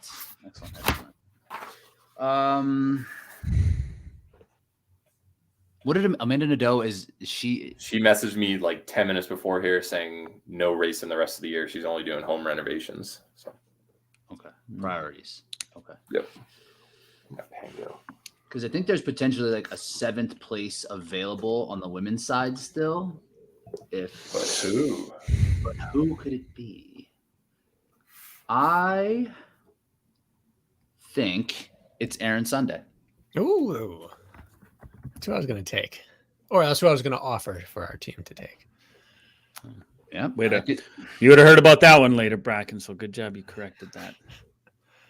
That was, yeah. I mean, she's been, I think she finished in a 10th. She's been close to top 10. She's East Coast based. She saved me last year. Oh, a she wild did card pickup. better. She was a 7th that's or right. something. Was that Right. Big Bear or something when she did really well for you? Which should be out of relevant. I think she's like Western PA. So it's close to, so not too far from home, similar type of climate, terrain. She could be that 7th place. Yeah. Yep. Jack, you don't have to answer this question in regards to our next picks here, but I won't. Yep. Rich might be able to. Who do we have Canadians left on the women's side? And if so, who? Do we? I'll answer your question. More than half of them are. They are okay, because I just don't recognize the names, so that would make sense. I'm just When in wondering, doubt, go with the Bracken, ones you can't pronounce. Right. do you think that factors in at all, Bracken? Like, Yeah, probably. and no disrespect, I'm sorry, ladies, we probably just haven't seen you a ton in the U.S., or if we have, it hasn't been top 10, so that's on me. Not you. I would pick Brent Trail, personally. He's a That's your boy. He's an East Coaster. He's a gritty racer, and this Can he take 8th place? Because if he can't, I don't think we should pick him. in this field, I don't think so. I like Brent Trail a lot. I don't think he can take 8th place either. I think we could do the IZZ. kind of want her. And I would. If you send me to the moon, I'm going to run my ass off just because it's going to be such an experience, right? So this is sort of that equivalent. And then I would swing on like a, not necessarily her, but a Faye Stenning or someone like that, just on the off chance they show up, or run Abu Dhabi. The wild cards have started in like round 3 this draft. This has been Hold on. amazing. I want to see the no response. I'm looking over. What do you the mean no round response. 3? Jack took wild cards. You're going wild cards. What round are we in? We're around 7, like 7, 8. but Jack went round 3. Everybody's been or I'm 4. okay with Kempson as the 6th overall pick, or Hawk after that. Double wild card right there. Nicole. Let's do IZZ and Leibovich. Okay. Cool with that, Kirk? What do you know about Leibovich? I don't know much, so It's just a name I remember we've tossed around a few times. I That's don't the know. extent of it. Around. That well, I is want a IZZ holy for lie. sure. Huh. So we align there. I thought we've talked about Marjorie Nartates, but whatever. You're definitely picking IZZ. It sounds Yeah. like, so I'll just add I don't it care on the after. next one. Whatever your heart Kirk desires. wanted IZZ like in the Yeah. 3rd. I got a good feeling about you, IZZ. Margaret Leibovich. You're just spinning the wheel for that next pick. Listen, you can question my methods all you want. It's no disrespect. I feel a little bad the way we're approaching this, but it's like we just haven't seen the proven results on a big stage, so it's very hard for us to keep tabs on who's done what and knowing who to pick. So sorry, but give us a reason, right? Use that as your receipt, ladies. And she has So like Kirk- this for IZZ. It matters like her standings in the series. Correct. She could win $200. She's Canadian. I think she's good in the mountains. I remember seeing her in results. I'm feeling the Leibovich, Leibovich. Okay. if I'm pronouncing that correctly. So you're out of women at this point until your wild card. Dudes. Great. Dudes. But there are some good guys left. Yeah, that was pretty crazy. You guys drafted 3 dudes in a row and then just left Went them. ham on the women. Yeah. So I get Annie here. Oh no. Cool. Screw off. Bracken gets Margaret Leibovich, and I'll take Annie. Thanks. Nice. What I is don't know that? What are you trying to She wasn't say? available. What a dig at Margaret. Margaret, are you going to take that? Yeah. She and Ryland have some chips. Man, our team is going to be fired up Ah! Good. politely. Very politely. In a Please. Canadian sense. In a Canadian sense. Sorry. Oh yeah, we don't like that one bit, but you're a nice guy.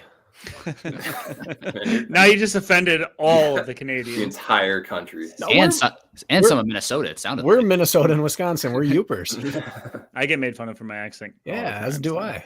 You guys Yeah, you guys Kirk have a can't little even Canadian pronounce in there. groin properly. So My accent's thicker than yours, Bracken. You're pretty Yeah. clean. Bracken, you got some words that pop out. I'm like, Boat. oh, that's right. big, you say that a lot. Egg and boat.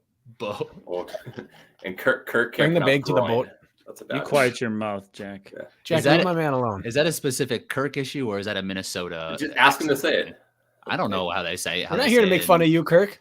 I got Pick. it. You guys help me. Coin, groin. Got it. I can pronounce No, it you now. said like growing or something. It's No, he just weird. said it. He just Nah, said he's groin. going making and it. growing. That's not No, I natural. fixed it. You're a data guy. The Okay, data's yeah. in front of you. He just did it. Yeah, there you All right. go. Us Yeah, redheads just- got a lot of checks in the positive and negative column, Jack. You understand this?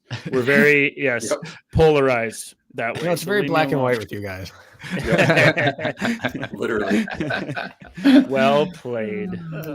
I see Jack, the who you read on got? this. Yeah. You got some females to pick and got some males All to. right. I'm going Kayla Colby. Nice. I believe she just podiumed at maybe Philadelphia Stadium recently. Yeah. She's also kind of in that Aaron Sunday. I don't know where she lives, but it's somewhere in like the Mid-Atlantic area, I believe. She's Eastern PA, so she's Yeah. like she does well. I think she was on the podium at one of the Palmerton days as well. Yeah. No, she's very respectable. And I looked at head-to-head this year for Aaron, IZZ, and one other person who's been picked, and Kayla has the edge. So I'm glad that you guys left her on the board. Now Just I've got, always slides a little dig in there. you guys dig at me all the time, so I'm allowed to do it. Remember we apologized to you and started being nice. That was, well, right there, you just made fun of me and Kirk for not being able to see black and white, or only being. I know you can see black and white. I always say that about you. He's got your Anyone who will back. listen. That's true. You're not prejudiced about that right there. I won't even go down that road. You're gonna open up the door, Jack. Just I was like, wrong word choice. I'm just gonna move by that. Ooh, this is tough. I'm gonna go Jesse Bruce. He's run this venue before at OTR Worlds, obviously. Had a good showing here. Mhm. Yeah. At his best, Jesse and- Bruce ends up 5th. Like for some reason, it could happen. He's Yes, done that at that's West Virginia. for sure. Right. For sure. Or 6th. He got 6th because Mick was top 5. Mm-hmm. Yep. Yeah, no, I think that's a great pick. That's really good value there. Yep.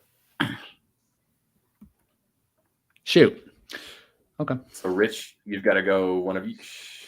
So, whatever you want. I'm gonna take Austin Azar. He was the one I was torn on between Jesse and him. No. Austin just finds a way to do it. I think he has really good staying power as well. He's definitely one of the bigger, stronger athletes in this field. So climbing at one shot, he probably won't be up there, but just his ability to do work and really outlast people. We've seen him do it at Tahoe. He shows out at Palmerton pretty often. Yep. So He just takes care of business. he does. And if for some reason there's a double carry in there, which it's highly unlikely, he'll shine. but several carries late. Yeah. Austin is Mr. Consistent. He'll be right around 10th every single time. The corral, you gotta pick dudes. Back-to-back guys.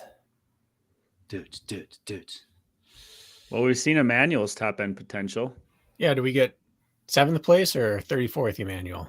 Yeah, is the race in Mexico or on the moon?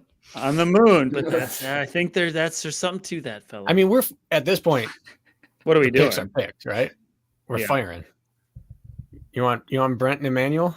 I want you to give me like a spouse pass on somebody here. Like a hall pass? Yep, like a hall pass on somebody. I want to take Emmanuel with you. I think we should take Emmanuel. So let's Okay. put that one in there. And then I want a hall pass. Okay. On like a KBB type hall pass? Like one of my athletes is on that board, Okay. and I want to take him. Well, are you taking Dylan? Cody Do you work with- Fugin. Oh, Cody. I work with Dylan. Yeah, let's take Cody. He has the Didn't he best just move back mustache in from Asia? OCR. I've coached him. He was over in China. Finally moved back. He's at his home turf back in Calgary again.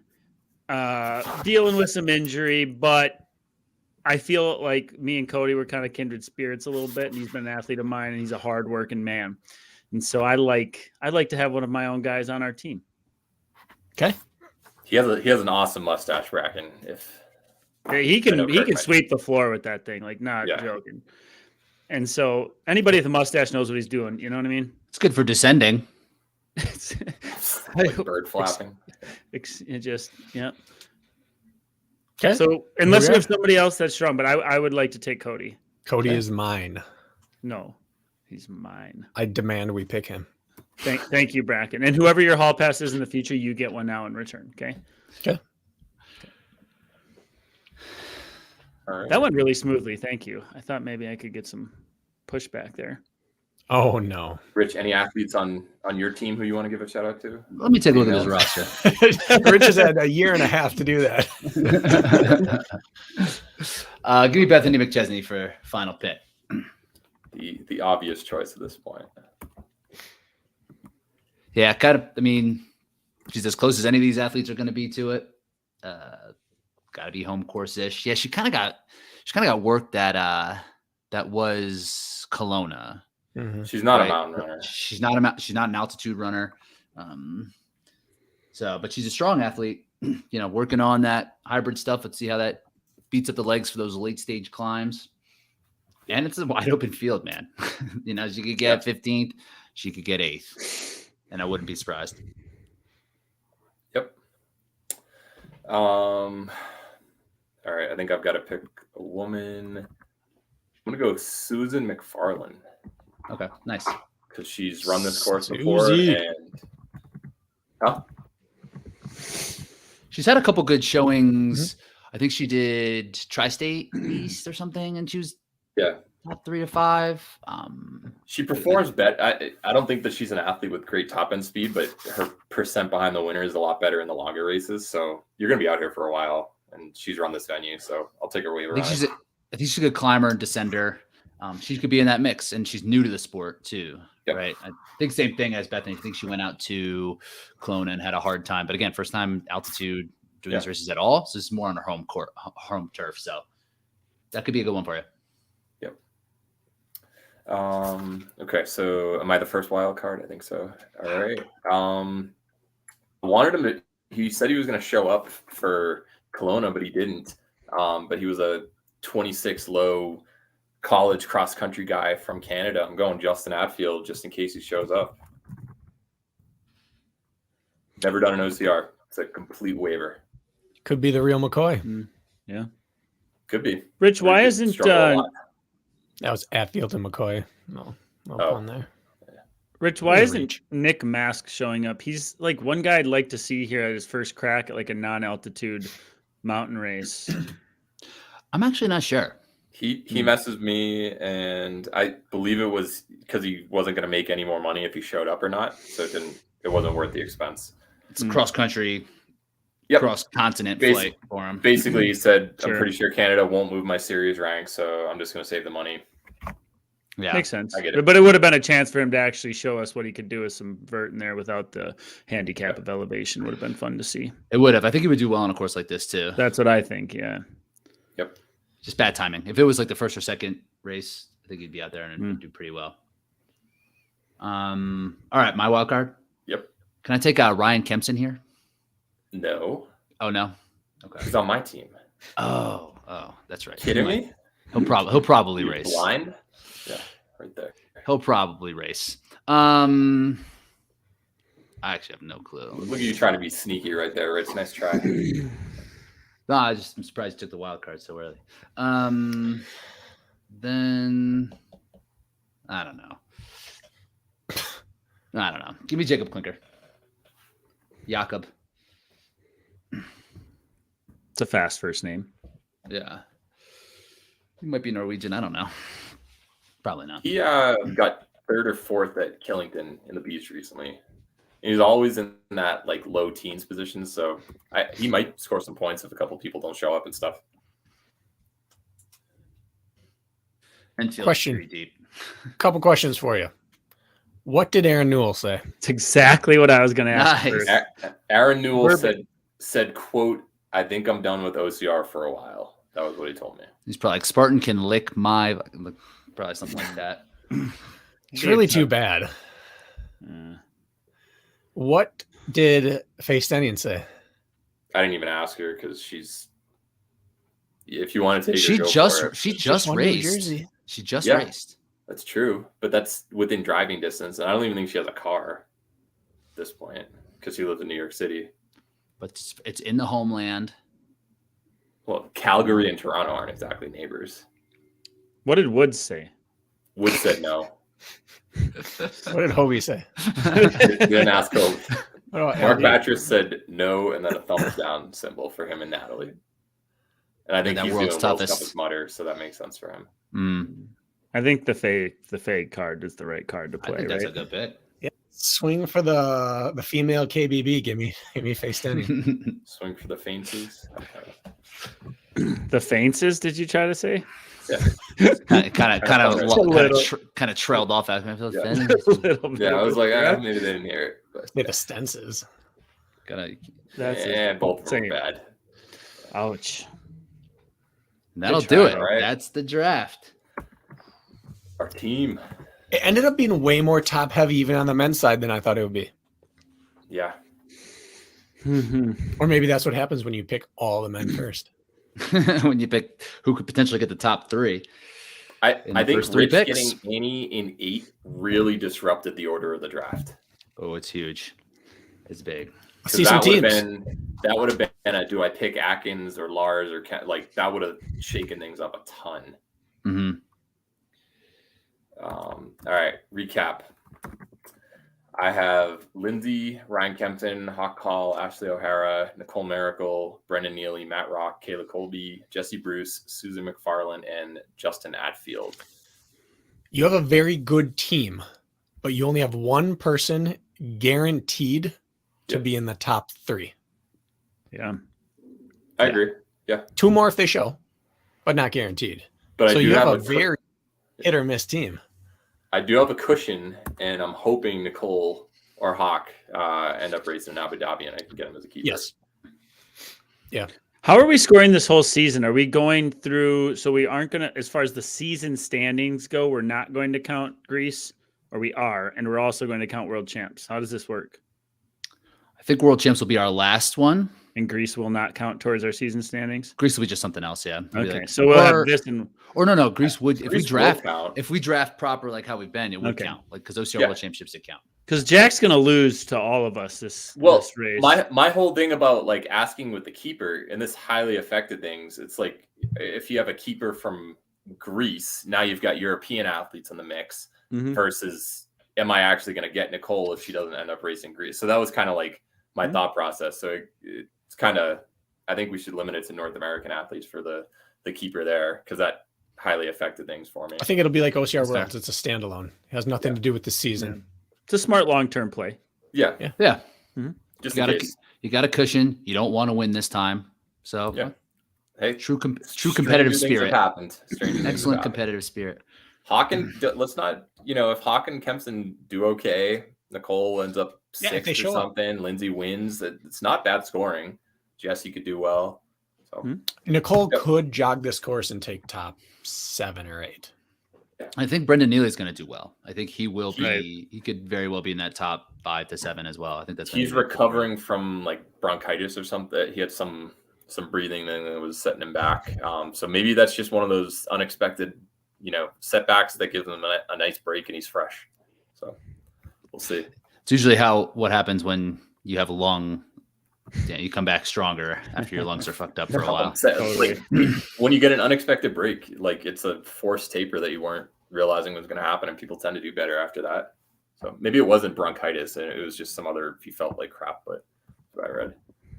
All right, Rich, your team is looking good. This team: Emma Cook-Clark, Lars Arnson, Sean Stevens-Whale, Miranda Kaplinski, Logan Broadbent, Samuel Hebert, Aaron Sande, Annie Doobie, Austin Azar, Bethany McChesney, and Jacob Klinker. You've got women's points. You've got 3 in the top 5.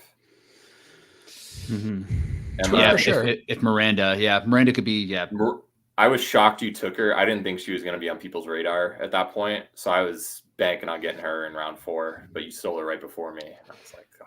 I mean, that Killington was really impressive, and her OCR World Championships also pretty impressive out of her. I think she'll past get month. Yeah, she could. That'd be great. Yep. Lars, he's going to show up. Sean is confident as anybody in the field. Annie's run here before. Logan, great on this terrain. Yeah, you've got a lot of points. I just need to avoid that 13 to 15 counting in my top score, and I think there's some safety in my team from that. Yeah. We're all going to deal with that scenario, though. You guys are definitely going to deal with that scenario. Yeah. Let's take a look at KB Corral. You got some very few points at the beginning and then a couple question marks. Go for it, Bracken. You only need 7. Yeah. You've got we have 5 the for most. Sure. We have the most guaranteed top 3s, I would think. Let's say Rich. Or I guess so. And then everyone's race is determined by who are the 4th through 10th finishing females.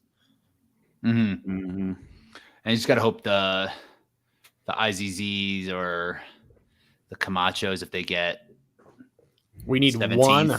We need one out of either IZZ, Margaret, Emmanuel, Cody, or if Faye shows up, it's a wash. Yeah. Faye shows up, that's great.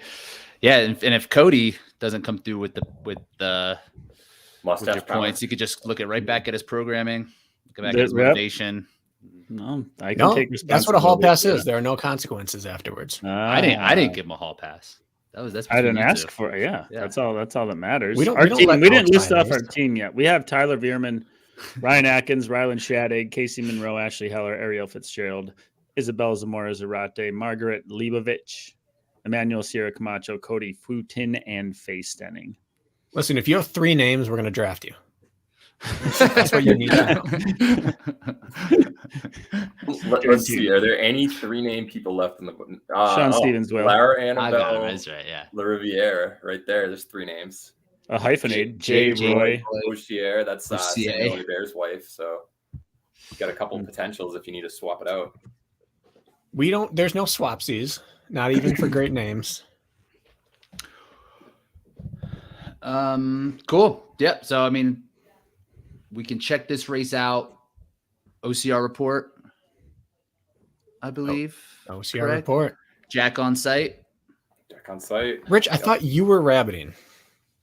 No, I was asked, and I just Didn't you want into the club? I thought You you were tried. like feeling left This is out, and it. then Yeah. We cashed in all our credits for you. only if You it's something spat that's in it. exactly perfect for what I want. So everything else is You would have done slow. That's where we would have needed you. slow. I could have done. Jack It's on just site. he would have put on a timing chip while he rabbited and slow. Yeah. Kirk and I in the booth. Is gonna Magita be- too? No Megiddo. Just They us two. fired Magita. Why am I not on the call for that then? What- I think We're they're going just with the sticking to two-man. 2. Yeah. Two's good. Two's enough. They thought you were Yeah. rabbiting. If they thought that's not, they need to get somebody else in there. I'm definitely not rabbiting. This could have Too, been close, too close to Deca. It could have Who do you- been who do you brought to think by should Bruce take- Brain. Who do you guys think should take the Megiddo role between Bracken and myself? But reading the ads, doing the welcome, doing all that. We gotta suss that out between the two of us. I think you, Kirk. Like a Kirk job. Why? Oh, I don't want it, but I'm hurt. Bracken's been at this Bracken- way longer than I have. Bracken has more of the Tony Romo feel. Supporting. Like the Like a From, dad Kirk, bod. Wis- from Wisconsin. Kirk They could be the say presenter. boat funny. Kirk's from Wisconsin. I'm from Wisconsin. They all say boat funny. Yeah. He doesn't live in Wisconsin. Well, I Yeah, like there's Tony listening to Romo. Tony Romo more than I enjoy listening to the other commentators. So Yeah. that hurts my feelings. So they were even, Bracken. Maybe you Wisconsin don't thing. even need to have you just do what you do. That's probably how it's gonna work. Trade off. You're like, I read ad number 1, you read ad number 2. Just do that. We're not reading ads. We're promoting our own coaching the entire time. This Well, podcast, 2.5 our hours. How many podcast, race and our plane plugs coaching. you could put in Yeah. Smart. in I Gone think Road. Gone Rogue. there? Rest in peace. I would ride with chicken chips. I didn't hate those. Gone Rogue has gone rogue. They really have. He's full Well, of them today. we're gonna put up an Instagram breakout of Jack's 2 jokes today and see what the that listeners one was like better. better. The other one, hey, Bracken also had fake or whatever face fencing or some terrible. I that said was you. Hatfields and McCoys, and it was a pun, no one not a got it. joke. No, you have to be like 80 years old to get that one. I guess. And I don't know about you guys, but I have seen Gone Rogue in my local grocery stores now. So and I A did Shop. too. That's influenced, I Kirk. think it's all me. Yeah, totally. A-Shock's everywhere in the motorsport world now, guys. Yeah. Is that right? Yeah, they're sponsoring NASCARs. Oh, Yeah, My well, residuals are non-existent, but they That's- should be somewhere. That's the logical progression from OCR athletes to NASCAR drivers. I think that's Human basically propelled versus motor propelled. the next two. Good transition. Before we end, we had 2 High Rocks races this past weekend. I don't know if they've ever done 2 in one weekend before. Jack, question for you. Someone reached out to me, the dude Rocks Life, good content over Yeah. there. And he said people were asking him, has there ever been a sub 60 men's debut for pro? Hunter didn't even do it. Hunter didn't do it. If it was, it would have been like high 59s, probably by someone in Europe. But off the top of my head, I'd have to look it up, but I don't think so. Maybe I was one, think- if that. I know Tobias didn't, and I thought maybe Tim, but I think Yeah, Tim, he would have been the one that I would have guessed. but I don't think that's the case. So there was a dude named James Kelly, I think it was an Aussie, raced in Birmingham, and he got under 60 in his first ever race, and it looked like he ran really fast. He's like, I think he was under 29 for his run. Moving. so can we pick them up? You could pick him up. We got to figure out waiver orders. Yeah. We'll figure Yeah. that out. Jack, you should probably pick him up. You're going to drop Tim at some point. You have Hunter on your team. I like my team. I don't bail on him. I don't think we had any other athlete of consequence that it's at least There on was that- our. there was the open wave guy or the non-pro weight in who the ran Spain like race. 27 minutes for his compromised 8K. He's Jeez. really fast.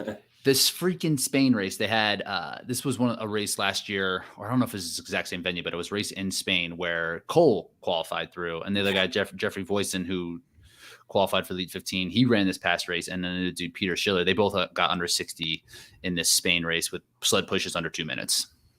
Did you ever see Cole's his bio on Instagram? He's like High Rocks blank Europe blank US. Like he throws shade at him for being way too easy over there. That's how he qualified through. Yeah.